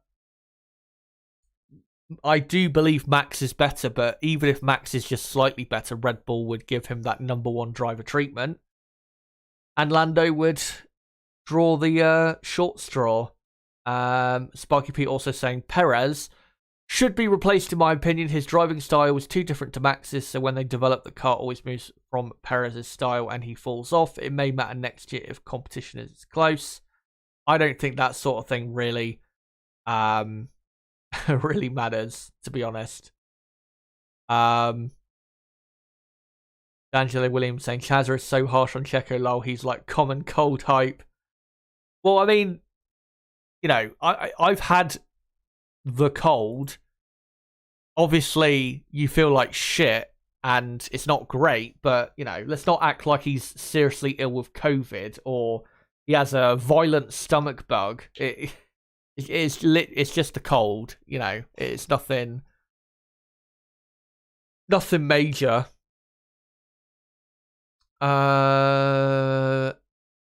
Dane asks, are everyone going to bring upgrades for Silverstone except for Ferrari? Yeah, probably. Obviously, the race in England and almost every team having a base in England means that, you're going to get upgrades for that race, absolutely.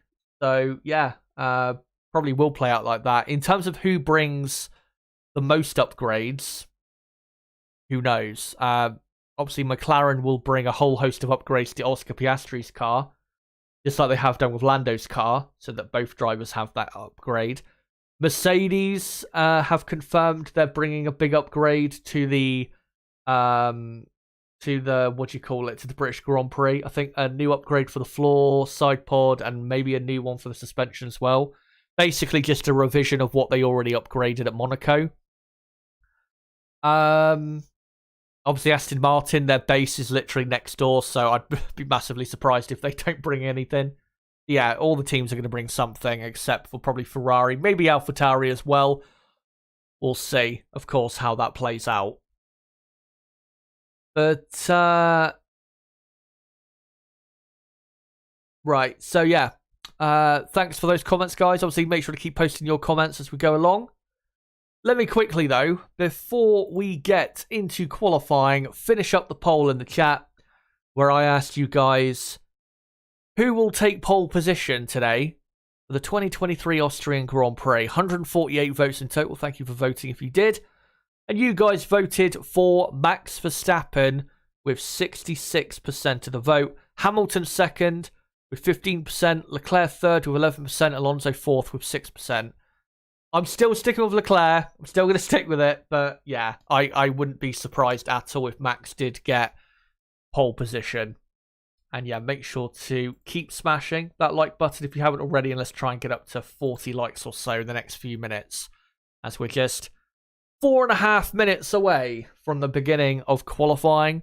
Looking at the weather radar they just showed on the screen a few minutes ago, there are some spots of rain about, but doesn't look like it's anything that could cause, intermediate tyres to be used. Just looking at the weather app I've got. Yeah, the chance of rain at the minute looks to be about 50-50, and again, there are some spots of rain about, but nothing that's going to cause, inters or full wet tyres, I don't think. There should be a dry session as the F1 intro now begins to play. And, we'll just slowly count down to the beginning of the session. And one thing I will do quickly, to prepare myself, is just quickly have a drink. So my throat's in good form.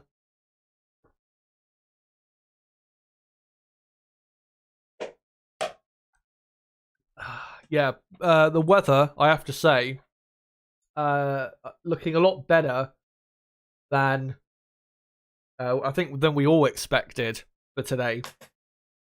Because for a lot of the week, or building up to the week, it looked like it was going to be like a 50-50 in terms of whether it was going to rain or not. But yeah, most of the day at the Red Bull Ring in Spielberg, it's been hot and sunny, so forecast, once again, not quite getting it correct. But, yeah, we'll move on now from this part of the stream. And I'll hide the countdown. And one thing we'll just go into quickly before we get into qualifying is a reminder of what the championship standings look like. So Max Verstappen, 69 points clear at the top of the championship with Sergio Perez in second. Only 9 points clear of Alonso in third. Hamilton fourth. Then a massive gap back to Carlos Sainz in 5th, with Russell 6th, Leclerc 7th, Stroll in P8, a few points ahead, 8 points ahead of Esteban Ocon in 9th, with Pierre Gasly rounding out the top 10 in P10. And then on the constructor side, Red Bull nearly 160 points clear of Mercedes in 2nd. Only 13 points separate Mercedes and Aston Martin in the battle for 2nd. And definitely that is a very competitive battle right now. Ferrari, obviously after Canada, have closed the gap a bit and are 45 points behind in 4th. Alpine are 5th, comfortably 5th. McLaren, comfortable-ish in 6th, with Alfa Romeo just about in 7th. Haas 8th. Williams up to 9th, of course, after that brilliant Canadian Grand Prix, where they scored 6 vital points. And AlphaTauri in P10, and they probably will finish, to be honest, this season in P10. But now, let's go on to this screen, and I'll just get the timer and also the dotted line ready in a moment to show obviously where the cutoff zone is. And Q1, of course, 18 minutes long. I'll sync up the timer at the 17-minute mark. But let me just get the dotted line out and get it adjusted. I'll let you know, of course, when the session actually gets underway. So, right. So, oh no, actually I put it in the wrong place. There you go. Just remembered that obviously it's everyone from 16th down who gets eliminated at the end of Q1. And yeah, weather still looks mostly sunny. There's not that many dark clouds around. There's quite a bit of clear blue in the distance. Yeah, I if I was to bet right now, I would say definitely dry session. Which at least, you know, if the race on Sunday is going to be dry as well, because the chance of rain for Sunday is, I think, less than it is for today at the Red Bull Ring. It would be nice to have a dry qualifying just so we can see in the dry who is where, to give us some idea what's going to happen for Sunday. But yeah, Q1 will begin in just a moment. Get ready, guys, for the start of qualifying.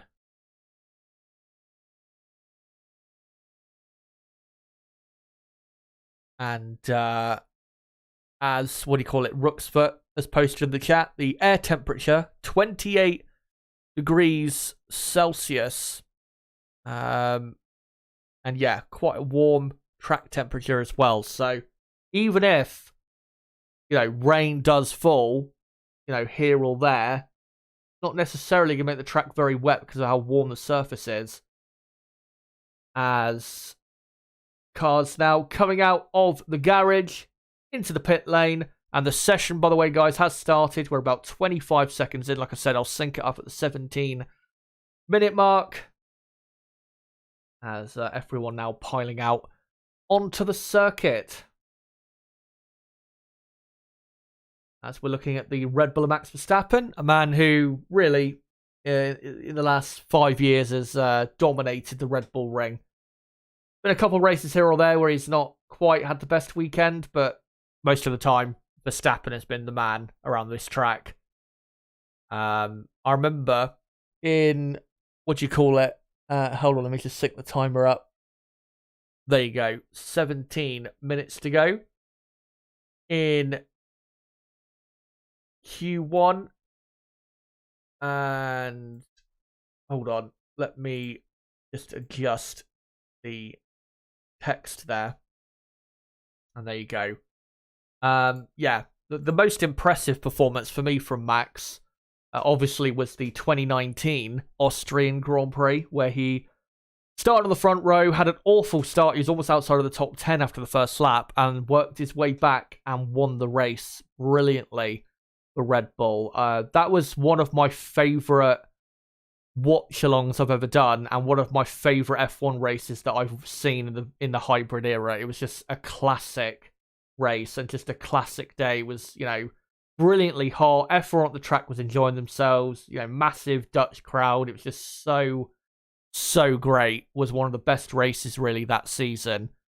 As we still haven't, just to let you guys know, still haven't got an official time on the board. Many people now starting their first flying laps though. Yeah, what a day that was for Verstappen. Definitely his finest drive at the Red Bull Ring. Just that picture. But yeah, once the times begin to fly in and people start to get into their positions, I will make sure, obviously, to update the order as we go along. As Sergio Perez does a pretty quick first sector compared to what we saw in, or not saw in practice one in general, but what we saw from him in practice one. As the two Haas's go first and second. Magnussen quickest from Hulkenberg in second. So let me just update that quickly. I can. There you go.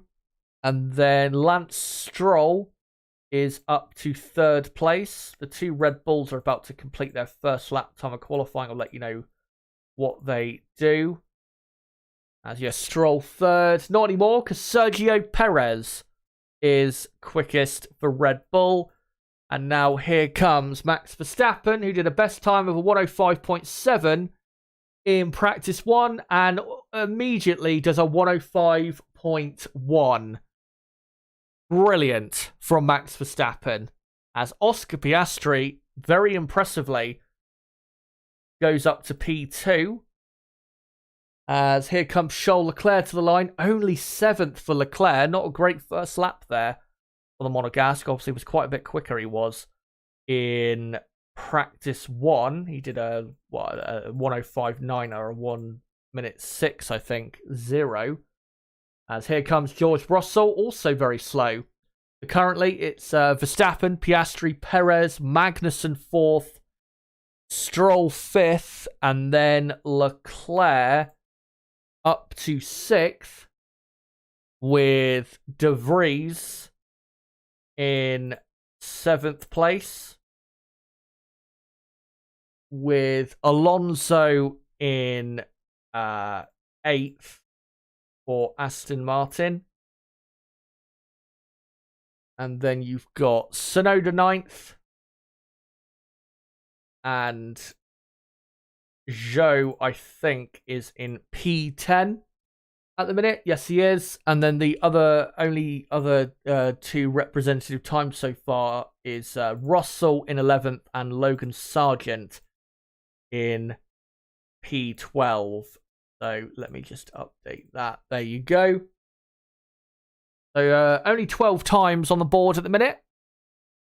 And of course, with it being such a short lap, you can do many laps in qualifying around here. Even in Q3, you can possibly do 3 laps in Q3 because of how quick a lap is done. As Pierre Gasly up to 12th, that's a yellow flag, and it's for a spin of an Alfa Romeo of, I think, Valtteri Bottas on the exit of turn 1. As Albon up to P10, Lewis Hamilton exiting the final corner and only going 12th. But yeah, yellow, and it is obviously for Valtteri Bottas. And Valtteri still hasn't moved. I'm not sure if he's if the engine has locked itself or something. And that's maybe why he can't move. I'm not quite sure. And yeah, red flag. Red flag. So let me just get rid of that timer. 11 minutes and 49 seconds remaining in Q1. Red flag for Valtteri Bottas's car. Doesn't necessarily mean Bottas is out the session, because if he can get going again, then he can continue in this session. So replay of Bottas. Lost the rear end on turning the first corner. Then massively locked his wheels up trying to avoid hitting the barrier. Obviously got his tyres on the yellow sausage curb a bit. And then, yeah, just locked up so much and just got himself stuck. Whether it's because the car is just stuck in gear, or, you know, maybe the engine is seized up. Sometimes when you do spin, the wheels can lock itself, car can lock itself up. Maybe that's what's happened there for Valtteri Bottas. But let me just update the order that it currently is during this red flag. So yeah, and Valtteri Bottas has got going again, guys. So yeah, red flag will end in a couple minutes' time. So it's currently Verstappen, Piastri, Perez, Magnussen, Stroll, Leclerc, De Vries, Alonso, Tsunoda, and then Albon in P10, and that completes your top 10 with just under 12 minutes to go in Q1. And then, outside of the top 10, you've got Zhou in 11th, Hamilton 12th, Russell 13th, and then Gasly 14th, Sargent 15th, and then Hülkenberg, Sainz, Norris, Bottas, Ocon. In terms of the drop zone at the moment and the order it's in, I'm just going to leave it as is because none of those drivers have actually set a representative lap time so far. Hülkenberg had his time deleted for track limit violations. Same for Norris as well. Had his time deleted for track limit violations. Of course, that is quite common at this circuit. But I am impressed by the pace of Piastri to, you know, immediately with his first lap in qualifying, do a 1:05. Because in practice 1, Piastri's best time was a 1:06.8, I think it was. So for him to immediately go about a second quicker with his first lap in Q1 is very impressive. And is, of course, slightly quicker than Sergio Perez, which is great to see for him.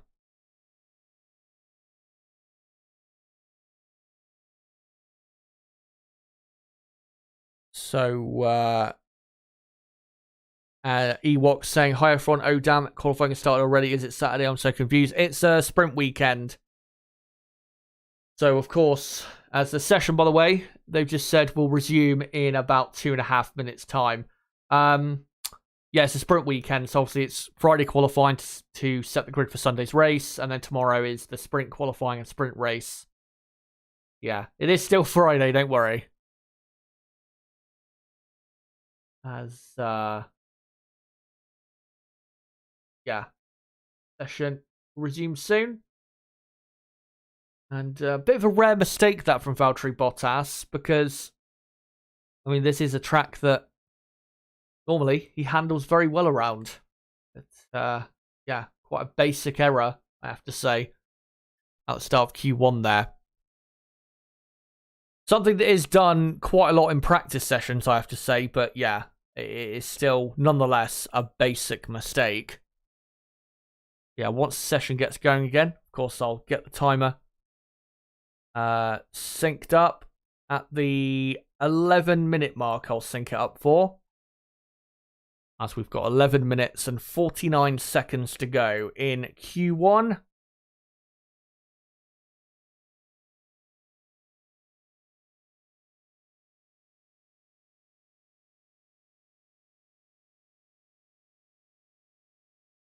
And we've just seen a replay on the TV broadcast of Max Verstappen. Just a replay of him going through the final 2 corners. Of course, you have to attack those corners like crazy to get the lap time out of that part of the track. And, yeah. Verstappen, a master of that. But,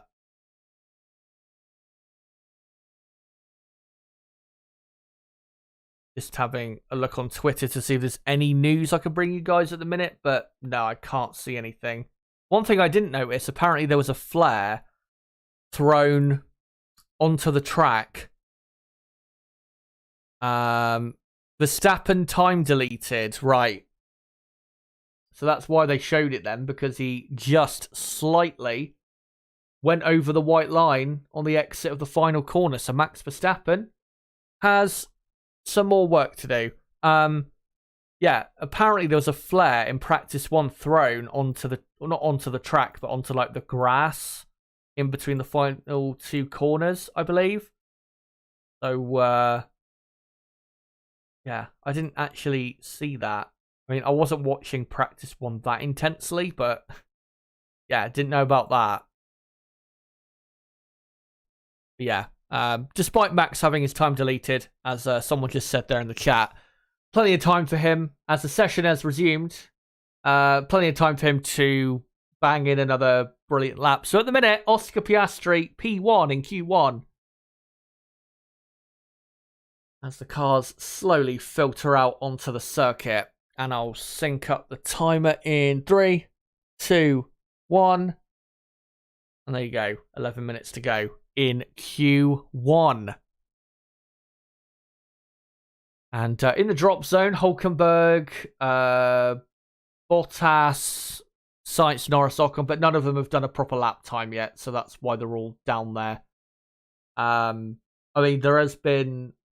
Actually, I need to change it round, because officially, Hülkenberg and Sainz have done a lap time. It's just the lap time was very slow.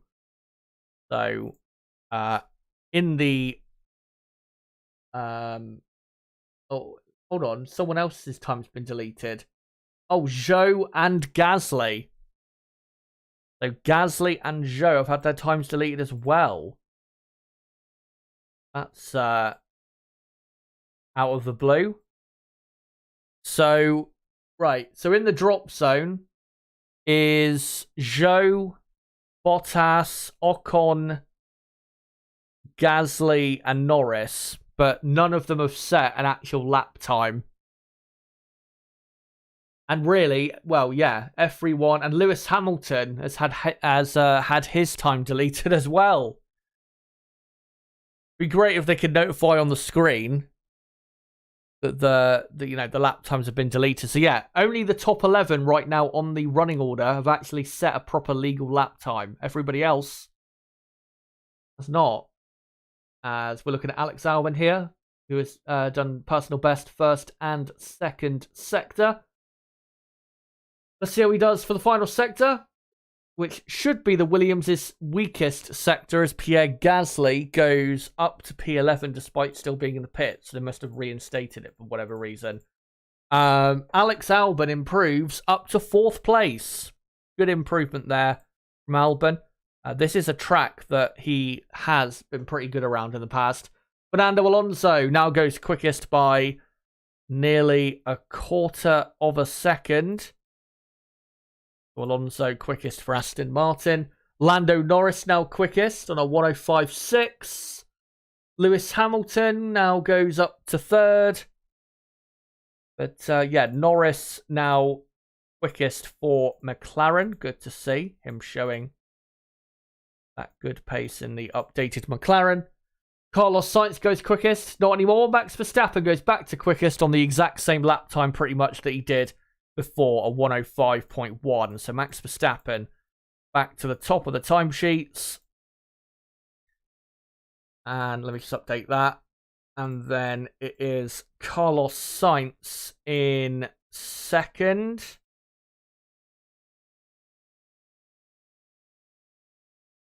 There you go.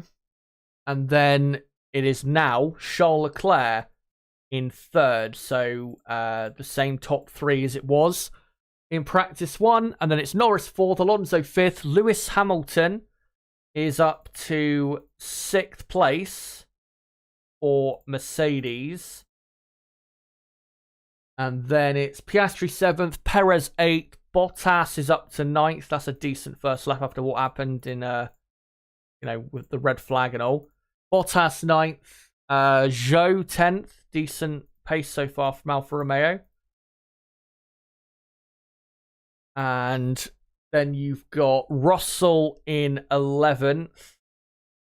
With Magnussen 12th. Albon 13th. Stroll 14th. Ocon in 15th. And then in the drop zone, with 7 minutes to go in Q1, is Nick De Vries, Yuki Tsunoda, Pierre Gasly, Logan Sargent, and Nico Hülkenberg. So that is your current order in Q1. As quite a few people have pitted now, as Pierre Gasly is massively improving on his best time so far.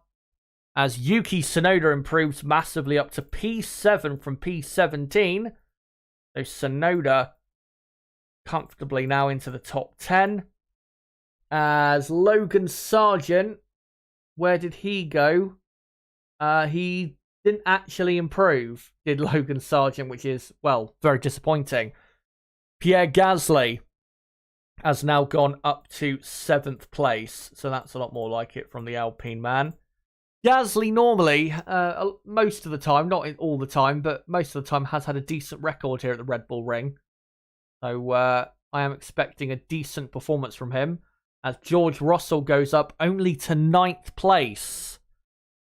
He'll need a bit more than that, Russell, if he's going to get through to Q2, because that is not very good at all. So in the drop zone, now with almost 5.5 minutes to go, is Lance Stroll, Esteban Ocon, Logan Sargent, Nick De Vries, and Nico Hülkenberg. So some big names, really, for Q1 going out at this current moment.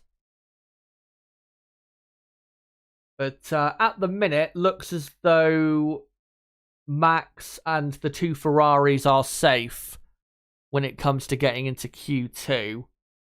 But for everyone else, probably safe to get out there and get another time on the board.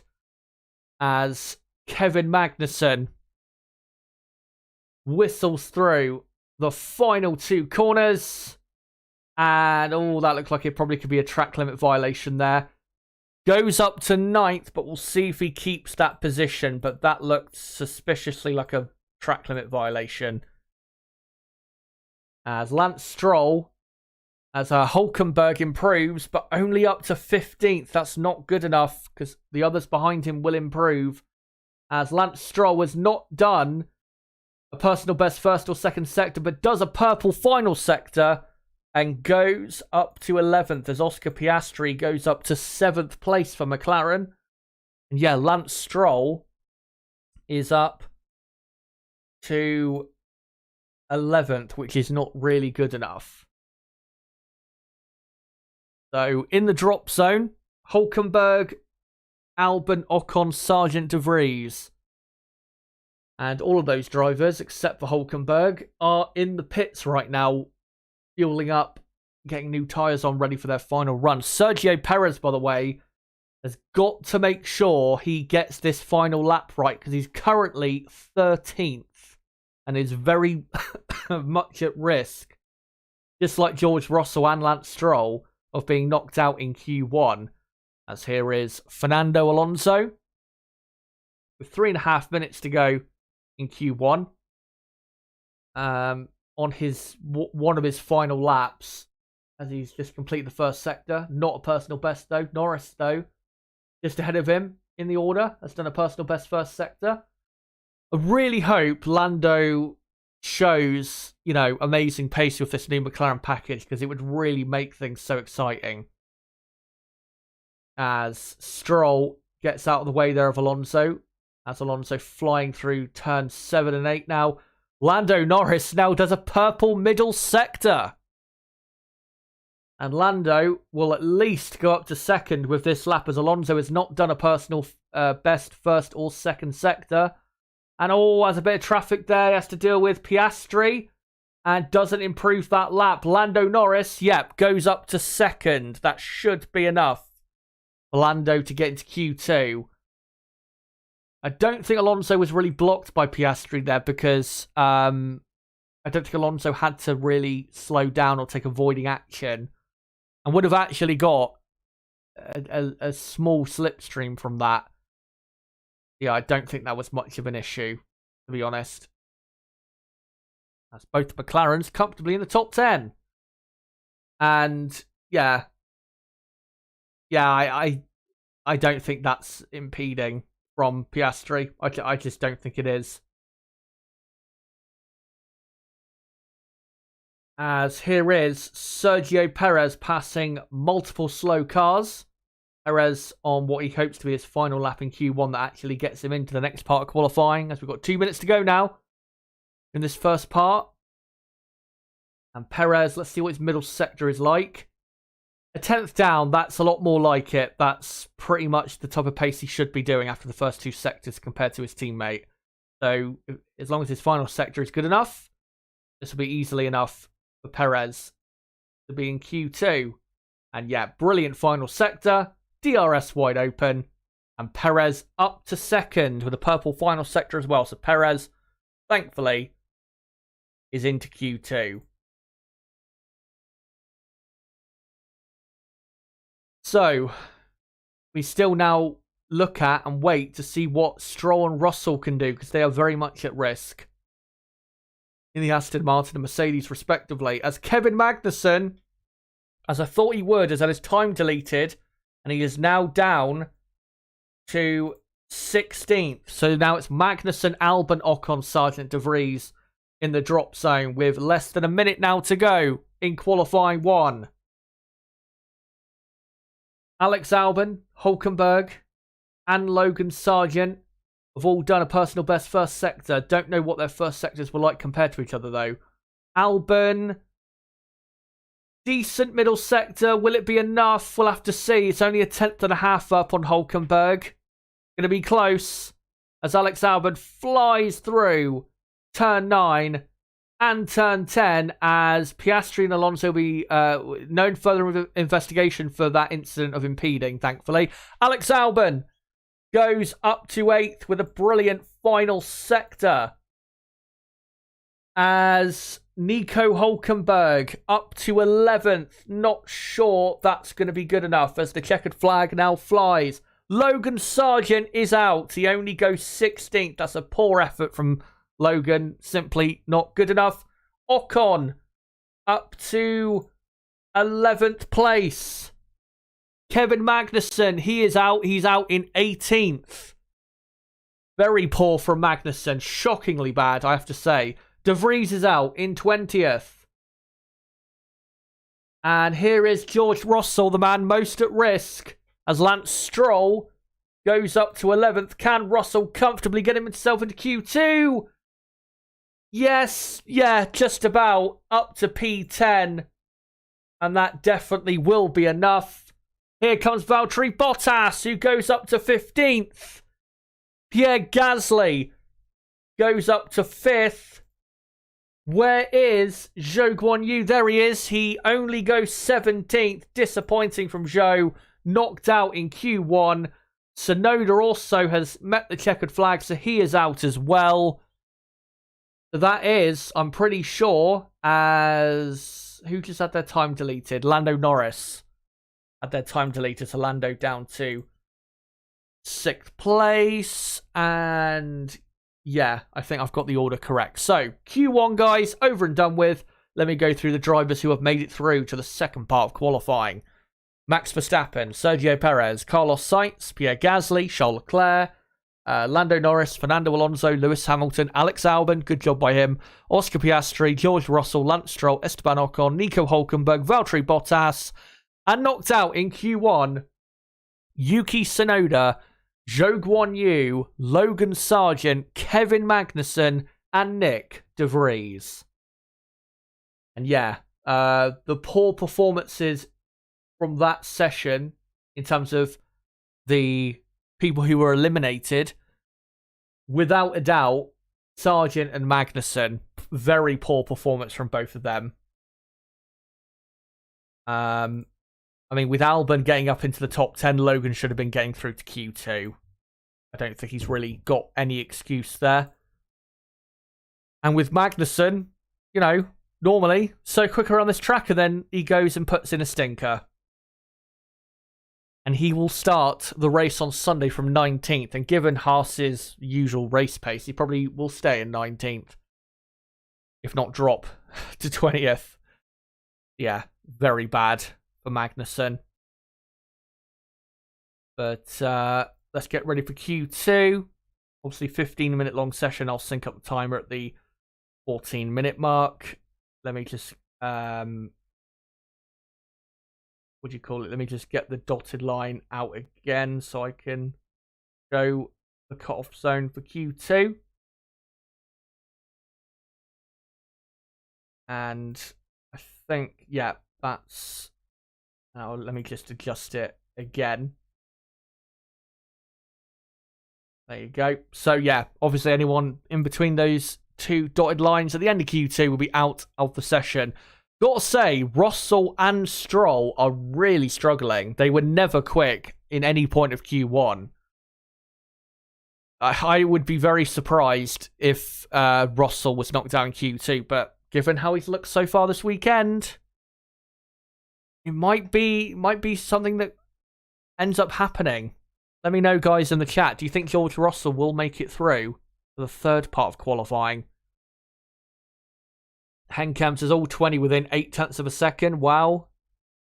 I mean, you do tend to get small gaps, obviously, because of the track. But, I mean, I think it does show how, you know, close Formula 1 is at the minute. I know Red Bull are still dominating, but if you take Red Bull out of the equation, from the second best team down to the worst team, the gap is very small compared to, like, what it was in, like, 2018, 2019. Very, very small.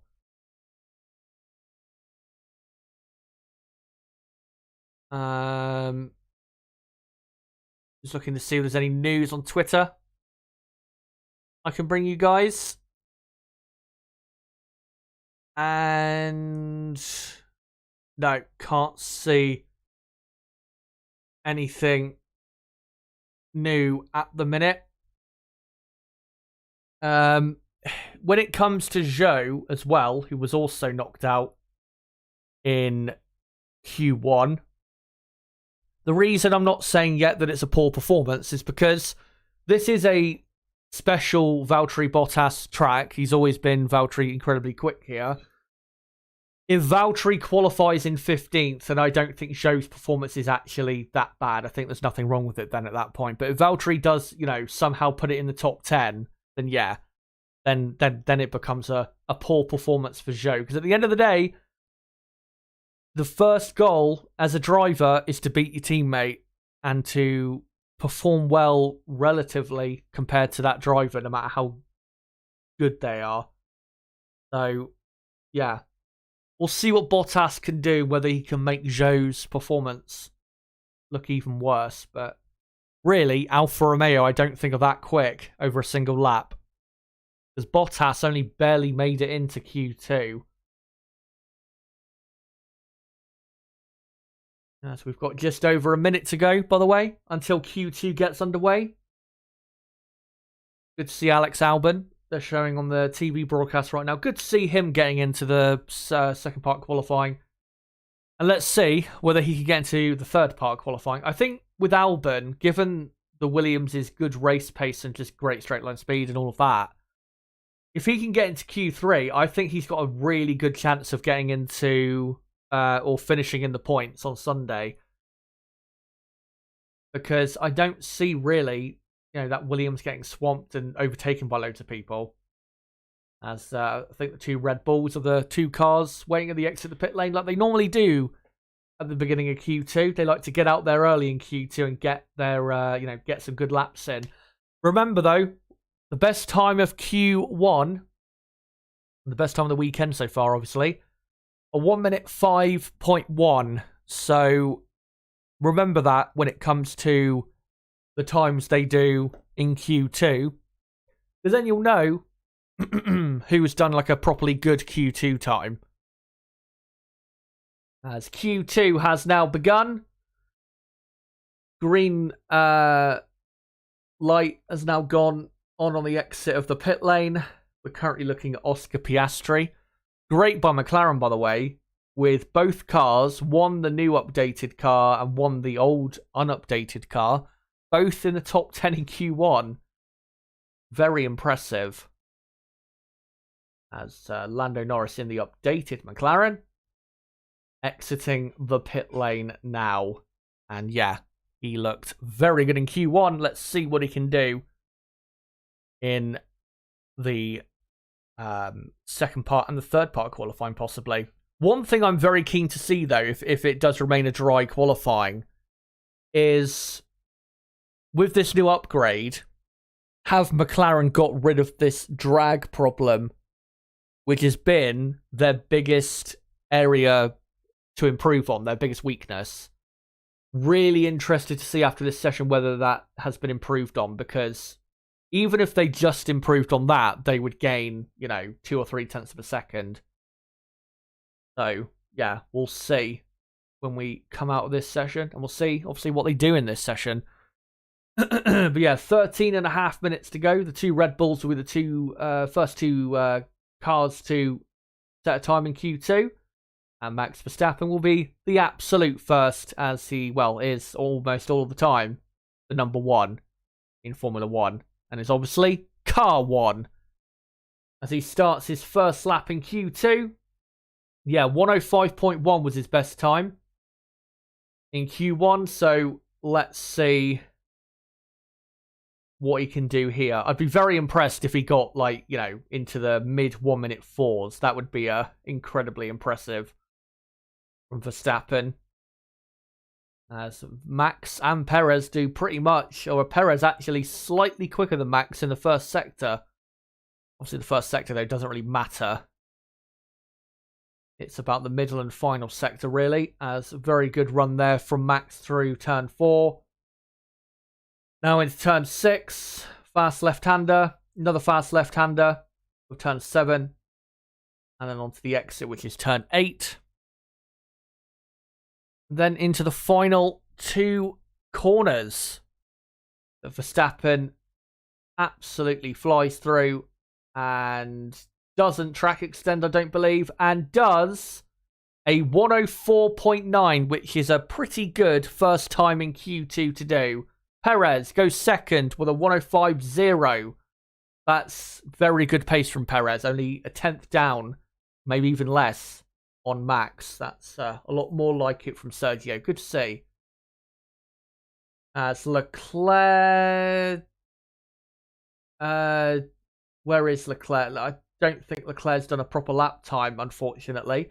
Carlos Sainz goes 4th. Lando Norris is in 3rd for McLaren, ahead of Alonso and Sainz. So Norris 3rd. Stroll now goes up to 4th place with, Alonso 5th, Sainz in 6th, Piastri in 7th. Not anymore, because Lewis Hamilton is in 7th, and then it's Piastri in now down to 9th. I'll see in a moment who has put him down another position.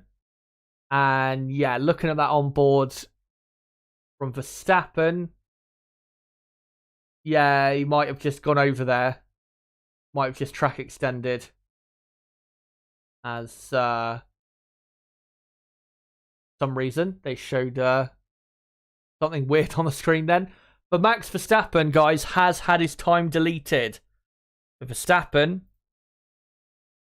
is now down to, I think, officially 11th place. As Sergio Perez has had his time deleted as well. So Lando Norris is now quickest for McLaren. So, so it's currently Norris in P1, Stroll 2nd, Hülkenberg has magically woken up and gone up to 3rd place. The Haas team. And then, Stroll's time has now been deleted. So it's now Hülkenberg 2nd, Alonso 3rd, Sainz 4th, Hamilton 5th, Piastri 6th, Leclerc 7th, and then Russell in 8th. And then everyone below that has not done a proper lap time. As you've got then Perez 9th and Verstappen 10th. Now Stroll 9th, but that's only because, that's just his slow cool-down lap there. And Gasly, Albon, Ocon, Bottas have not done a lap time yet either.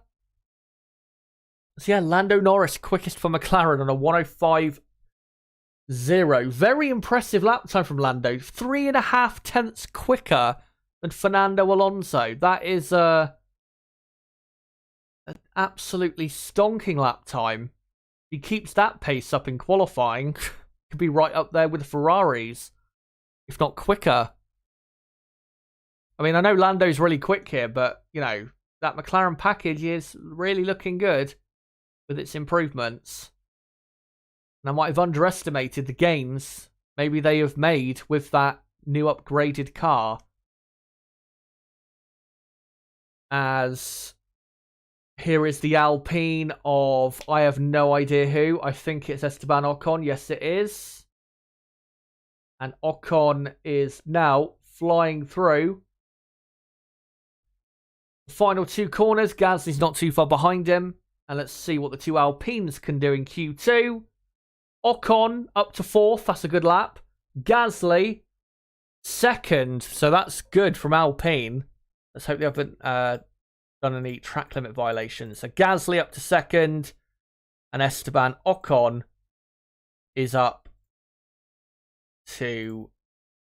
now it will be 5th place. So, in the drop zone, Stroll, Perez, Verstappen, Bottas, Albon, but none of them set a proper lap time. Valtteri Bottas, though, looks like it's about to. Not been a very quick lap, though, so far for Valtteri. He's half a second down on Norris after the first 2 sectors, so this is probably only going to put him in 11th place.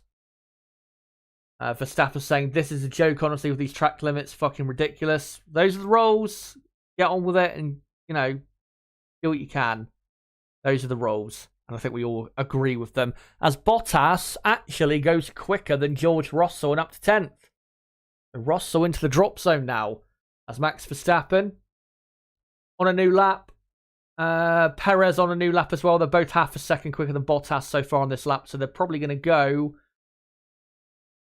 around first, second place. Let's see. Max comes to the line now and goes quickest by nearly a tenth of a second on a 104.9, pretty much doing the same lap time he did previously. And Sergio Perez goes a couple tenths of a second slower than he did before and goes third. So let me just update that. Perez up to third. Here is Carlos Sainz, who goes now up to second, only 0.08 of a second slower than Verstappen. That's a lot more like it from Ferrari. So it's currently Verstappen, Sainz, as Albon has done a purple first sector.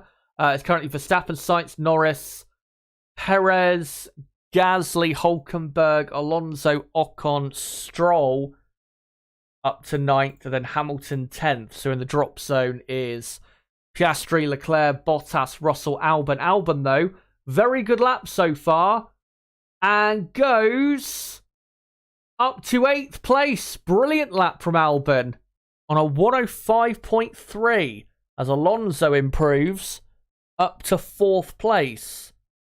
Alonso up to 4th, Albon up to 8th. We could get some real shocks here because, you know, Hamilton, Leclerc and Russell are all in the drop zone, and they've, you know, it's not because they've had their lap times deleted. And they've just shown a replay there of Albon. Not sure if he did violate the track limits there. I didn't quite get a good enough look to see if he definitely did or not. But at the minute, keeps that lap time. Hamilton has just done a purple first sector, as here comes Charles Leclerc to the line on a new lap, and he goes only up to 5th. Would have expected a bit more than that from the Monegasque driver. As George Russell only improves to 10th place. He genuinely is struggling, because Lewis Hamilton now goes up to 6th. So Russell straight back into the drop zone. Yeah, Russell is genuinely struggling this weekend. This is a complete surprise. I did not see this coming. So Russell in 11th. And in the drop zone right now, guys, with 4.5 minutes to go, Russell, Ocon, Stroll, Piastri, Bottas. Quite a surprising drop zone at the minute. As, what do you call it? Alonso has just had his lap time deleted. And Alonso now down to 9th. So the top 10 with 4 minutes to go in Q2 is currently as Sergio Perez has had his lap time deleted again. So Perez is now down to 15th. Right. There's not going to be any more, I hope, deletions. I want to at least try and read out what the top 10 is. So, right, 3.5 minutes to go in Q2. Your current top 10. Verstappen, Sainz. Verstappen only 0.08 of a second quicker than Sainz. Norris 3rd. Leclerc 4th. Hamilton 5th. Gasly 6th. Hülkenberg 7th. Once again, Hülkenberg in qualifying has become like a, you know, an Ayrton Senna or a Jarno Trulli. Just can't stop producing brilliant pace in qualifying all of a sudden. This wasn't normally a trait of his consistently before he left Formula 1 a couple of years ago.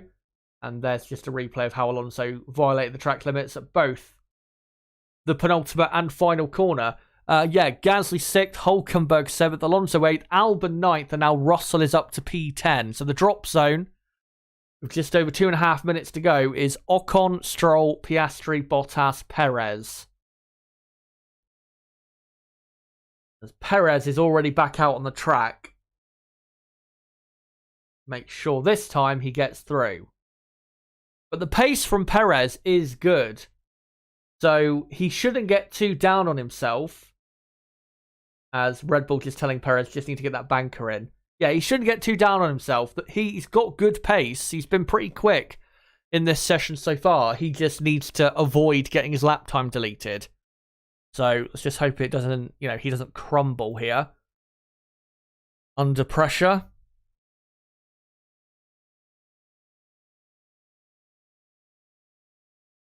as we enter now the final 2 minutes. I've just seen we're on 45 likes. Let's try, guys, if we can. If you haven't hit the like button already, let's try and get over 50 if we can. Likes before the end of Q2, which is in just over 90 seconds from now, as almost everyone on an outlap. And we're currently looking at George Russell has been relegated. He's just had his lap time deleted. So Russell now into the drop zone in 14th.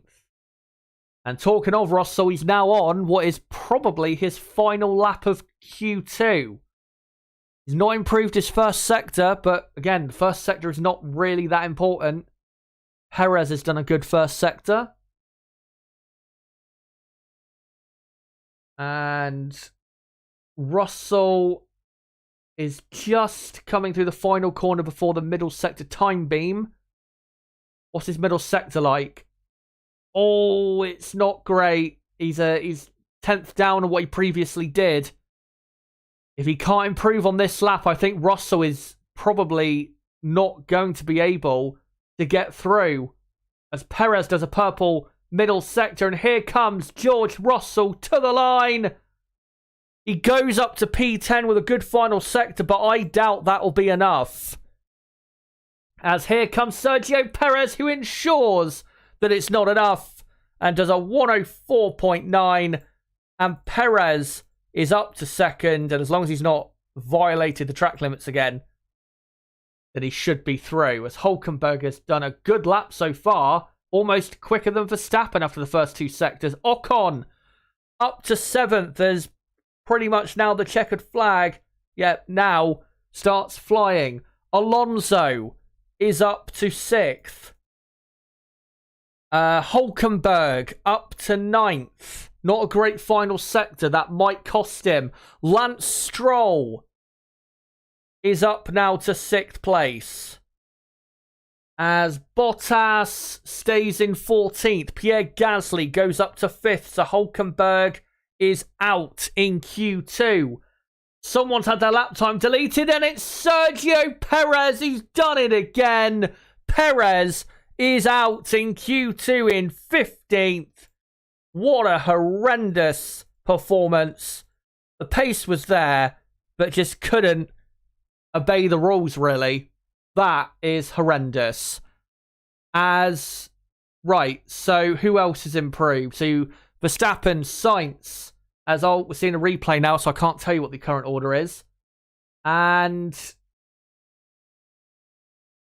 I mean, he was held up slightly by the car ahead, but he did clearly violate the track limits at the final corner. And you can't argue with that. I mean, you can maybe argue that, he was held up, but yeah.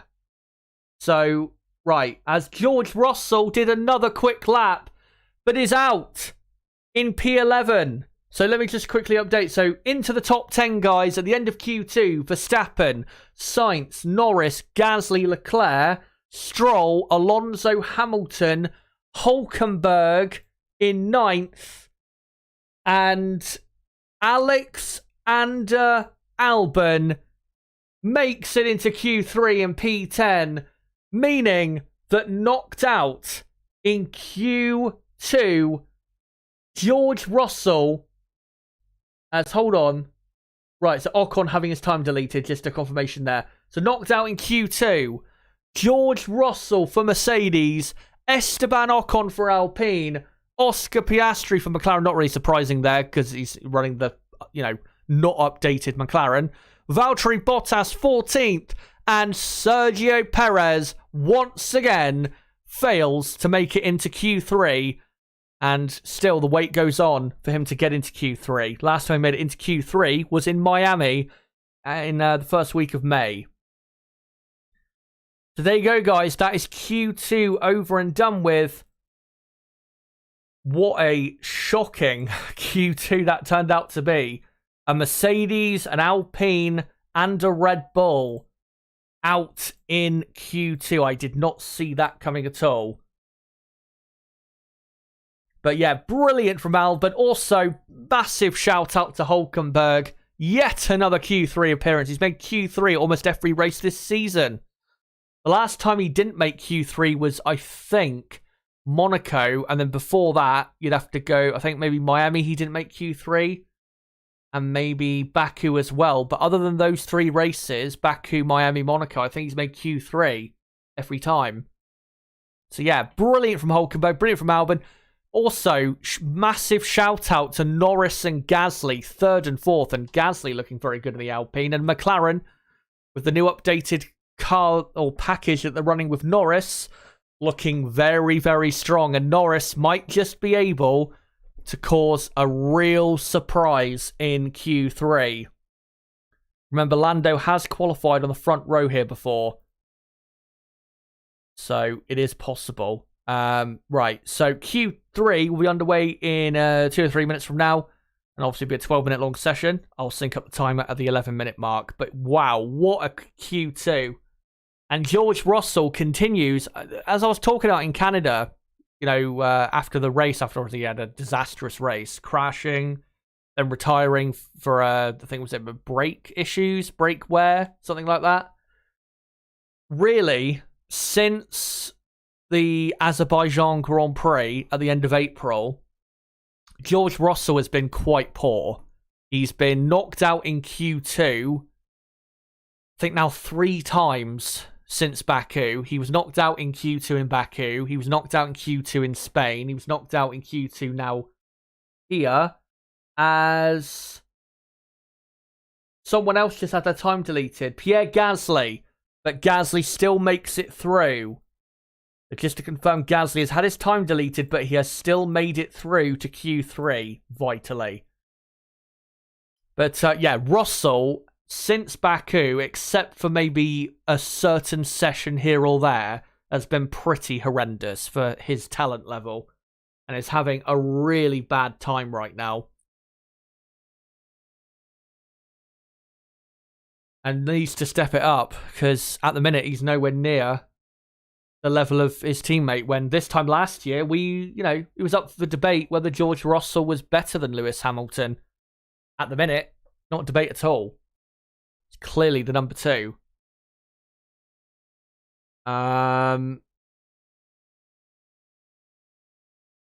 George looking for a latte. Does prank. D'Angelo Williams saying we need to speak about George. I am actually considering doing a video on him. I do have an idea for a video when it comes to him, but I'm just not sure. Not that I'm not sure whether I'll do it, whether it's a video or a stream. I just need to sort out my, the points I want to put across in whatever, if it's a video or a stream. But there's definitely a video I want to make on him. Because, there's a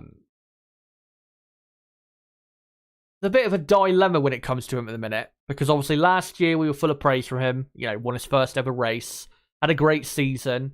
Finished, 4th in the championship. Yeah, great season. Except for a race here or there, really, it was mostly a great season for him. A great debut for Mercedes. But this season has been mostly, again, given his talent level, it's mostly been quite poor. As just a replay there of Alex Albon losing the rear end into the penultimate corner. As we await now the beginning of Q3. Q3 should get underway in the next, 90 seconds or so. But yeah, we've had a pretty weird and crazy and fun qualifying session so far. Hulk is smashing it, says McLaren from race. Yeah, he has really surprised me. He's been so good this season. I think probably because of because of Yuki Tsunoda's performances this season. Hold on. Just have something in my teeth then, like crumbs or whatever. Yeah, what was I going to say?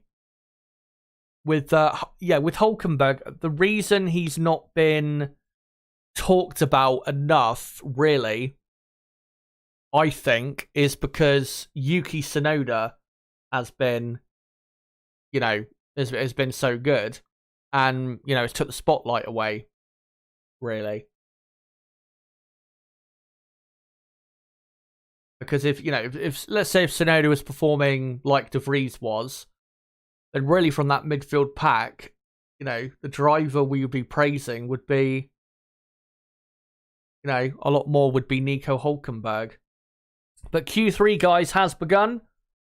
The first car on track is Alex Albon, so we'll see what he can do in this top 10 shootout as I'll sync up the timer in 3, 2, 1.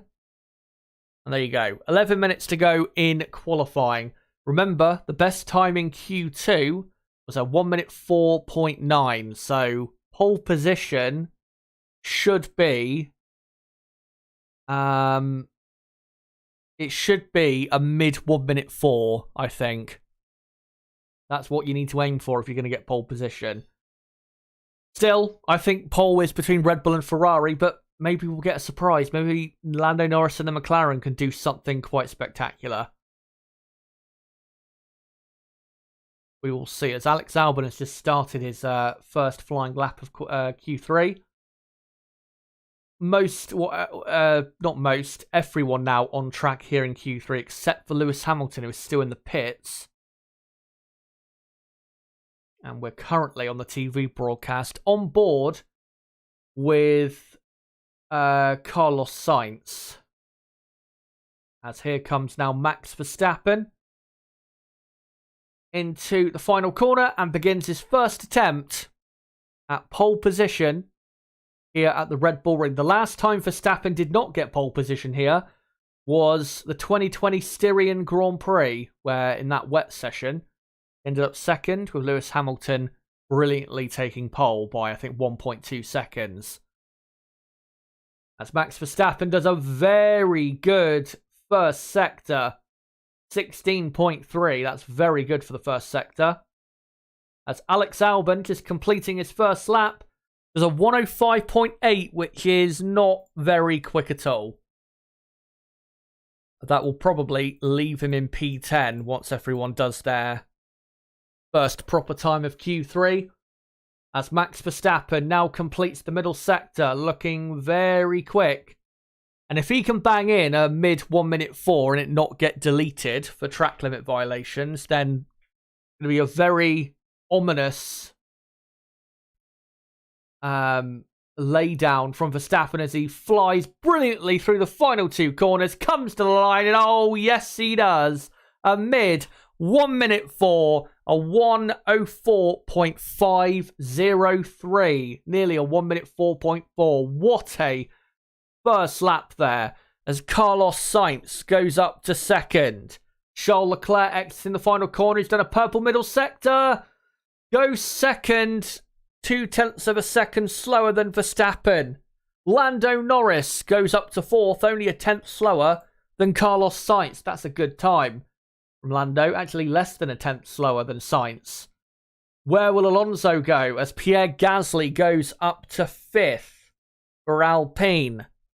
Alonso only fifth behind Lando Norris. The McLaren are genuinely quick with their new updated car. And then you got Gasly 6th, Albon 7th, Lance Stroll has only gone 8th with Hulkenberg in 9th. And Lewis Hamilton now comes out onto the track, so a different run plan for Hamilton and Mercedes. Hamilton on an outlap. Lewis Hamilton, last pole position for him here was, 2020 Styrian Grand Prix. Not really had pole position that many times here, though, compared to other tracks in the, last 10 years. And of course, Lewis Hamilton's last pole position was Saudi Arabia 2021 in the first week of December of that year. So it's been 18 months pretty much since his last pole position. I doubt he'll get pole position today as Lance Stroll has his time deleted. Hulkenberg now up to 8th. But let's see whether he can maybe get in there with Sainz and Norris. As by the way, Lando Norris was half a second quicker than Fernando Alonso on that lap. Lando is on fire here. And that McLaren, absolutely on fire as well. Mercedes on fire now, as they've just done a purple first sector. Mercedes have got very good straight line speed now with this car. A lot less drag, which is good to see. Can he, though? And can the Mercedes have enough grip in the final 2 sectors for him to be contending for maybe the front row as he comes through turn 6? What's his middle sector like? It is 0.3 of a second down. That is a massive amount of time to be giving away in that sector. And if he has a good final sector, he could probably put it in the top 5, but I'm not sure it's going to be 3rd or 4th. Probably will be 5th. As he goes through the final 2 corners now, and Hamilton to the line. Yeah, 5th place, 105.0, only slightly slower. Yeah, half a tenth slower than Lando Norris. But yeah, McLaren, they are, not sure I'd say back, but they are definitely a lot more back to what we saw from them a couple years ago. As with 5.5 minutes to go in Q3 and probably one final run, maybe 2 runs to go in Q3. Lando Norris currently sat 4th on the grid for Sunday's Austrian Grand Prix, and there is still time to improve that. And remember, he's only a few hundredths behind Sainz, so he might even get on the top 3 of the grid. As they're just showing a replay of Lance Stroll violating track limits. But Alex Albon is now on an outlap. But everybody else in the pit lane. Let me know, guys. Who do you think gets pole? Do you think Max keeps it on a mid 1 minute 4? Or do you think Ferrari can launch a last minute effort? Take pole position. Ferrari's last pole position in Austria was 2019 with Charles Leclerc.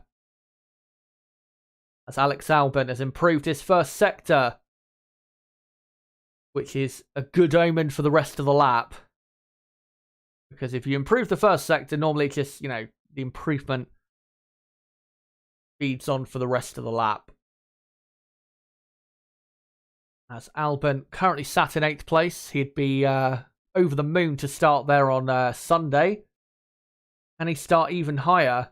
Middle sector, pretty good middle sector, And if he keeps this pace up, I think Albon is going to go up to 6th place ahead of Alonso, because there is a big gap there between Hamilton and Alonso, 4.5 tenths. Can he put himself right in that gap?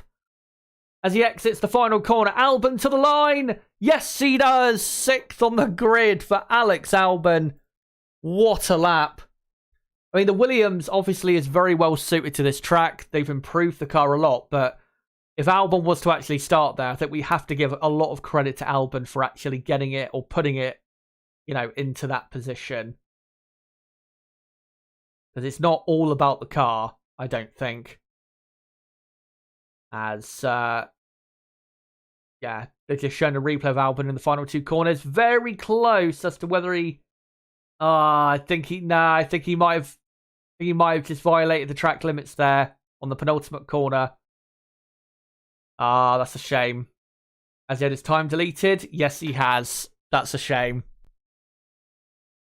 But the pace is definitely good from Williams, but the pace especially from Albon is very, very good. As we have 2.5 minutes to go in Q3, as all the cars now filter onto the track. Albon, I presume, will come back into the pits. I doubt the Williams team have any more tyres left. As Pierre Gasly coming out very slowly from the pit lane, doesn't want to encounter any traffic. And Gasly currently in 7th, if he can deliver a lot more what we saw in Q2, then Gasly might be able to also sneak in a really strong lap. But the biggest question for me is, can Ferrari legitimately launch a challenge onto, or, can they legitimately put up a fight for pole position? Because currently, Charles Leclerc is 0.2 of a second away from pole.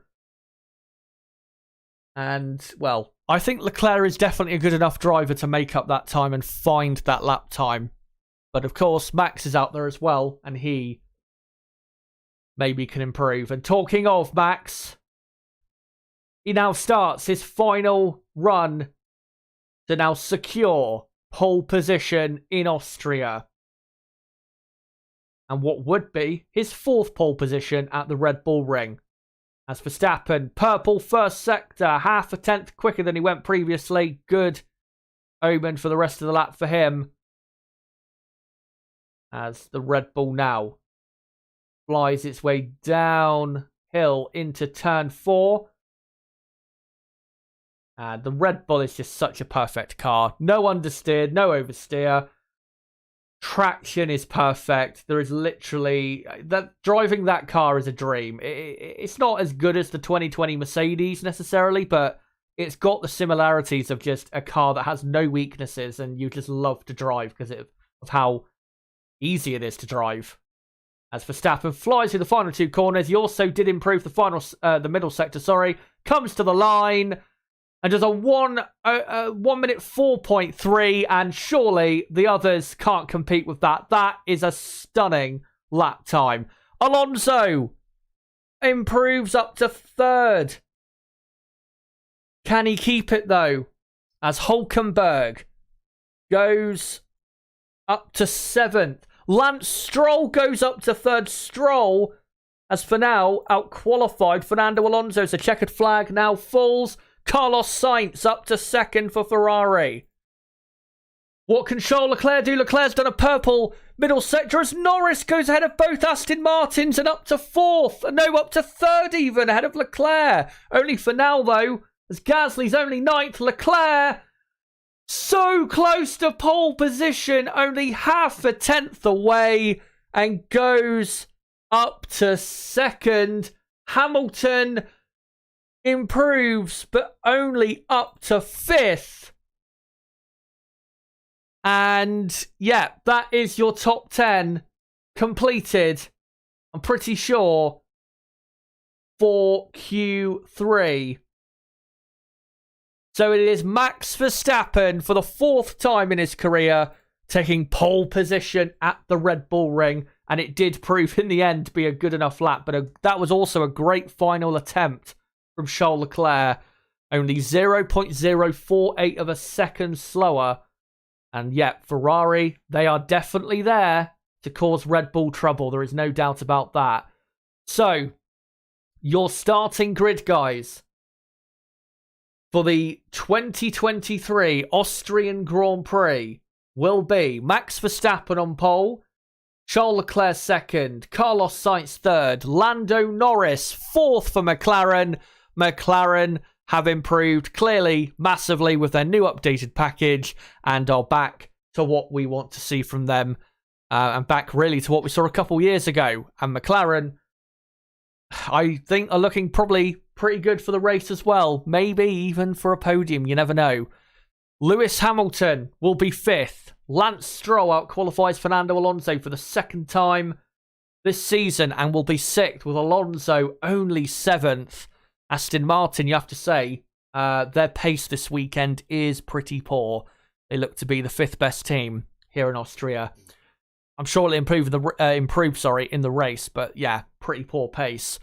Hülkenberg 8th for Haas, Gasly 9th for Alpine, and Alex Albon will start P10 for Williams, and the rest of the field, Russell 11th, Ocon 12th, Piastri 13th, Bottas 14th, Perez 15th, Tsunoda 16th, Zhou 17th, Sargent 18th, Magnussen 19th, and Nick De Vries will start last.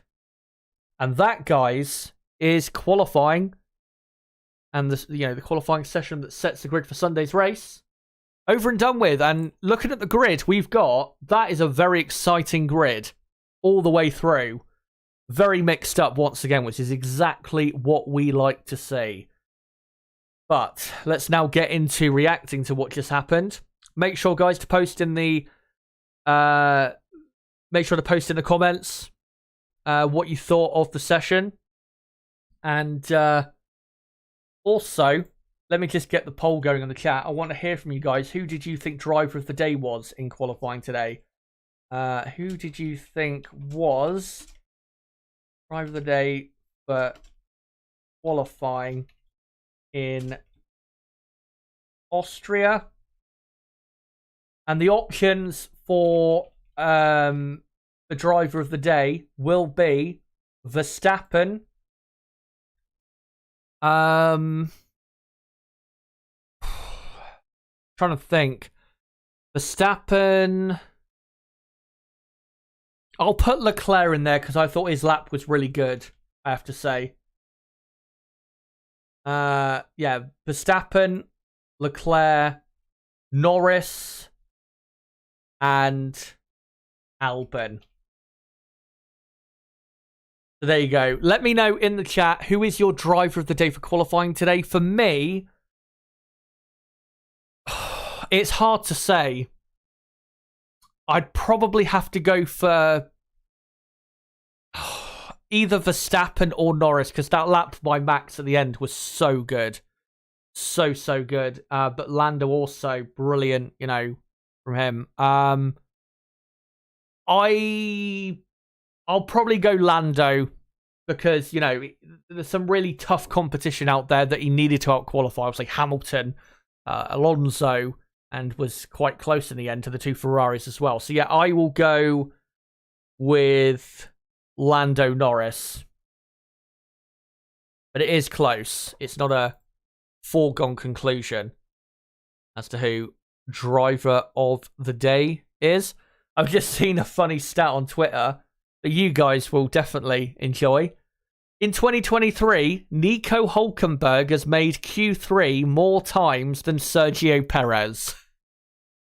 I think the amount of times Hülkenberg's made Q3 is 6, and Perez, I think, has made Q3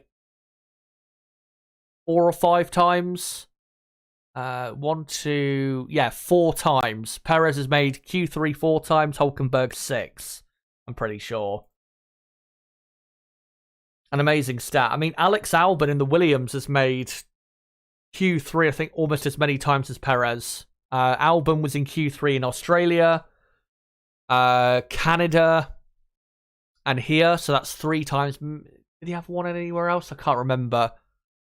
But yeah, embarrassing, obviously, from Perez. But yeah, let me know who is your driver of the day. Again, for me, I'd just about give it to Lando Norris, but it's really, you know, it's a really close call, I would say. In talking of Norris, one thing I do want to quickly get into when it comes to McLaren is, well, McLaren are clearly back to being a front-running team. Lando Norris, by the way, was only a quarter of a second away from pole position and was a 10th quicker than Lewis Hamilton in qualifying, and was a quarter of a second quicker than Fernando Alonso, was Norris. Lando was only, 7/800ths of a second away from out-qualifying Carlos Sainz. So yeah, I think as well, when you look at the lap times and the lap time differences, I think you'd have to give it to Norris for just such a special lap there. And McLaren have clearly made massive improvements. I would actually say their improvements are double what I expected it to be. They look to be, for a track this short, probably half a second better than the old car, which obviously Oscar Piastri is running. Around a longer track, though, that probably would work out to about a second per lap. So yeah, Really, so good to see McLaren have improved so much. What we needed, it's what we wanted, it's what we have. Yeah, brilliant to see McLaren looking great. Oscar Piastri will have the updated McLaren at Silverstone. So I'm sure both drivers will be cooking up something good for Silverstone. And I'm sure my good mate and co-commentator Nib will be pleased to see that McLaren are, looking much, much better. And talking of McLaren, if what Andrea Stella, their team principal, said at the start of the season is true, McLaren have another big upgrade coming still at Hungary, I think, or Spa maybe, just before the summer break. I think that's what their plan was.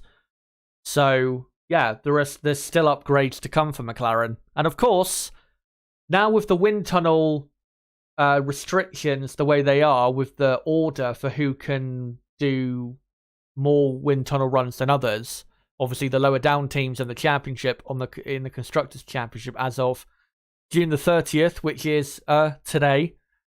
McLaren, they're 6th in the order, so they have a bit more wind tunnel time than, Mercedes, Aston Martin.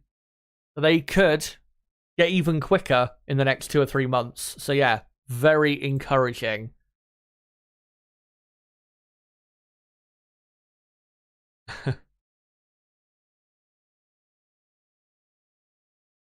Astro Stevo, what is up with Perez?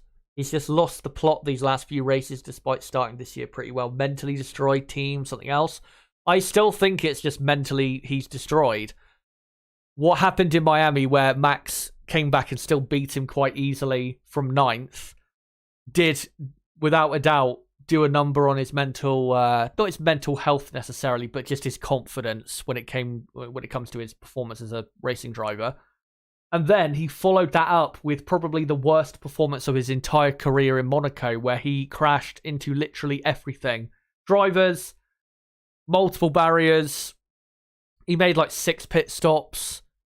The way he drove in Monaco, it was like an F1 League racer racing for the first time around Monaco on the F1 game. I've actually seen it happen in F1 League races on the F1 game before, where certain drivers are quick, but, can't really drive that well around street circuits. Just end up hitting the barriers loads of times and pitting loads of times for, new front wings and new tyres and all of that. Perez basically was replicating that. Spain, again, no confidence. Canada, no confidence. And here, I think with this weekend, obviously he's not 100% physically. I don't think he's that far away from 100%, to be honest. He's only got the common cold. It's nothing awful. But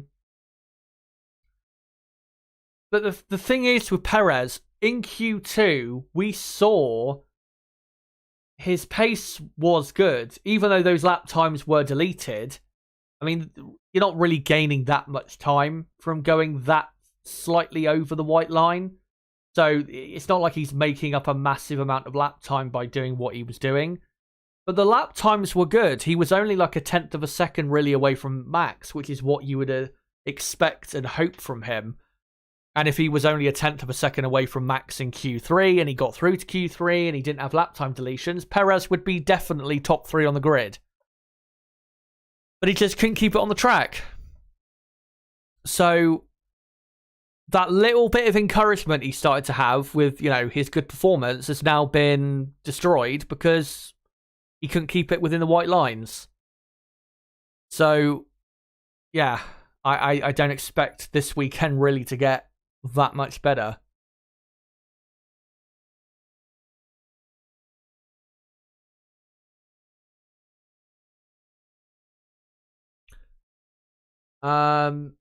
Dane, what is happening to Russell? The last few races he's been struggling. I think with him it's hard to say. I think with him it might be more of a fundamental thing. I think with Sergio Perez, I think it's more just he's in bad form lately. I don't think this is a permanent thing for Perez. I think with Russell, I think with him, I think his issues might be a bit more long term. Just a bit more fundamental. When I say fundamental, I mean fundamental when it comes to who Russell is as a racing driver. When with Perez, I do think it is just bad form, which he will get over. He's not going to be like this until the end of the season. He will make Q3 again. This is not going to continue for that much longer. At least I hope not. McLaren are from race. Get Kvyat in the Red Bull again. Max stole his misses, so let Danny get some redemption. I wish we had Kvyat still in Formula 1. Let me just have a drink a second, because my throat, fuck me. Didn't feel great then. Yeah, I miss Danny Kvyat. I thought he was a good Formula 1 driver. And I think, really because of team politics, didn't get his fair shake. I would have liked to have seen Kvyat race for a team outside of the Red Bull ownership, because obviously the only teams he raced for was Toro Rosso and then Red Bull, and then he went back to Toro Rosso / AlphaTauri. So I would have liked to have seen him in a Haas or something, just to see outside of the system whether he would have delivered on his potential, because after his first couple F1 seasons, Kvyat was he wasn't looking like a potential world champion or anything, but he looked like a properly good midfield level driver at the very least. Yeah, it's a shame what happened to him. Obviously he's not going to get on the grid now because obviously he's Russian. And there's no way politically Liberty Media are going to be able to have Russians on the grid. There's just no way that's going to happen. But yeah, I do feel sorry for Daniel, because I feel as though he's been screwed in terms of the political side of Formula 1 out of what could have been a much better career. And I do think, genuinely, given the right situation, I think Kvyat, if he was in a Red Bull, again, given the right situation, the right type of car, I think Kvyat could have been a race winner in Formula 1 more than once. But we'll never know. I mean, we saw for AlphaTauri in his last F1 season, when he was... that's what I think the meme came from on online. The Eurobeat intensifies thing, whenever Kvyat would be in top form. Because... and I think the reason kind of that came about was because when Daniel was at his best, he was unbelievably good. Remember that race at Imola in 2020 where he flew up to 4th place, almost finished on the podium, which would have been so great to see if him finishing 3rd. Yeah. I mean, with Daniel, I think if he was on the grid now, I think he'd be definitely good enough to be just a solid midfield driver. And be good enough definitely to be with, fighting with, Magnussen, Hulkenberg. Would probably be a better driver for Tsunoda to be teammates with. I'm not saying Kvyat should get, or Kvyat should replace De Vries. I think they should move on because, Daniel's best days are probably behind him, but I think it would have been better, if they had someone like that in the car as a better what do you call it?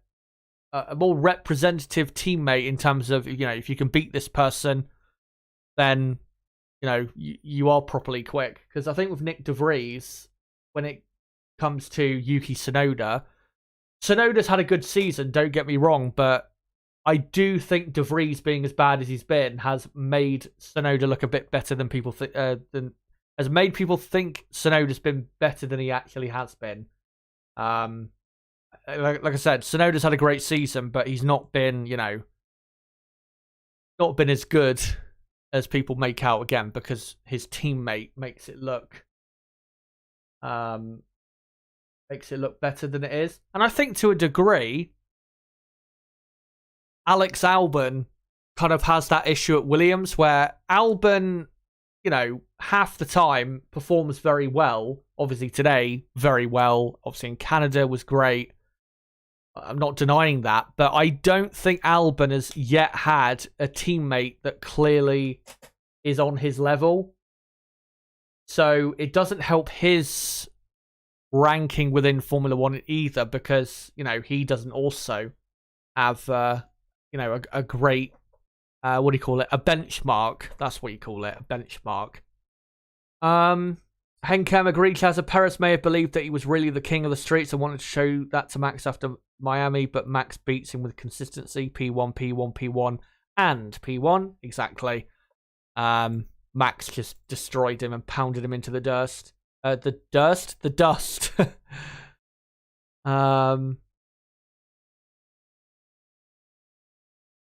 yeah. Let's find some other comments here. Does Kvyat still sim work at Ferrari? Let me have a look. The thing with Kvyat is, he's not even that old. He's 29. I think because of how young he was when he started in F1, he was only 18 when he did his first race in Formula One. Ominously, he was only born a few days before Ayrton Senna passed away, 26th of April 1994. That's not a great time of history. Yeah, when he started in Formula One, he was... no, he wasn't 18. He was 19. Sorry, not 18. He was 19 years old. Very young driver, but I think because of how long ago he came into Formula One, people feel like he's in his like mid-30s. But yeah, he's still quite young. What is Kvyat doing now? Yeah, looks like he is. Ferrari. He's doing something with Ferrari. Let me just look on Wikipedia. Maybe it will show there what he's up to. He was reserve driver for Alpine in 2021. I think we remember that. Let me just scroll down. Has been allowed, thankfully, to race for Prema in the World Endurance Championship in LMP2, which is good to see because I don't think he was allowed to do that much racing last year. Was Daniel, because of the obviously the Russian invasion of Ukraine. Most of his racing came in NASCAR. He did a couple races in the NASCAR Cup Series. But yeah, he was officially a reserve driver for Alpine in 2021. Yeah, I can't see that he's doing anything in particular with Ferrari. It does say on the Wikipedia that he did or that he will be doing a Berlin rookie drivers test in Formula E. So that will be his official Formula E debut for Neo Racing, I think it is. So, yeah, I mean, that'd be a good series for him to enter because I think he'd do pretty well in that as long as he had a good enough team backing him up. But, yeah, there you go. That's what the Mad Russian is. That's what the Mad Russian is up to. I just saw a tweet saying apparently Perez reappeared in 10th place on the timing screens. But the FIA have confirmed that it is a glitch. But do you think, Mickey asks, do you think Stroll will stay ahead of Alonso in the race? Probably not. I will give credit to Lance, by the way. 6th on the grid. Much better than I expected. And out-qualifying Alonso. That's a great performance by him. But yeah, realistically, I'd expect Alonso to beat Stroll. But I don't think it'll be, you know, a comfortable beating for Alonso. But for the race, I'm not quite sure, really, how things are going to play out. Because with Ferrari, I'm still not totally sure whether they have legitimately fixed their race pace issues. after their tyre test that we've heard so much about. So, yeah, we'll see genuinely how quick they are. And then obviously you've got McLaren, Mercedes, Aston Martin, Alpine are kind of in there. Yeah, it's hard to say, really. Outside of maybe of the top two, it's hard to say, really, how it's going to play out on Sunday. As I just saying, just back to say Russell and Perez are frauds. I have seen many people on Twitter saying Perez is, a fraud. And yeah, no doubt, at the minute, he is performing incredibly poorly. And if he just sorry, I'm seeing something funny on Twitter that I can't read out. It's a bit too over the line. It's to do with George Russell. What do you call it? If Perez keeps this up for the rest of the year, I think they'd have to sack him a year early because it's just nowhere near good enough.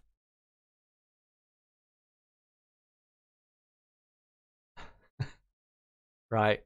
Right, I think, guys, I'm probably going to come to the end now of the stream. Before I do, though, let me finish up the poll in the chat.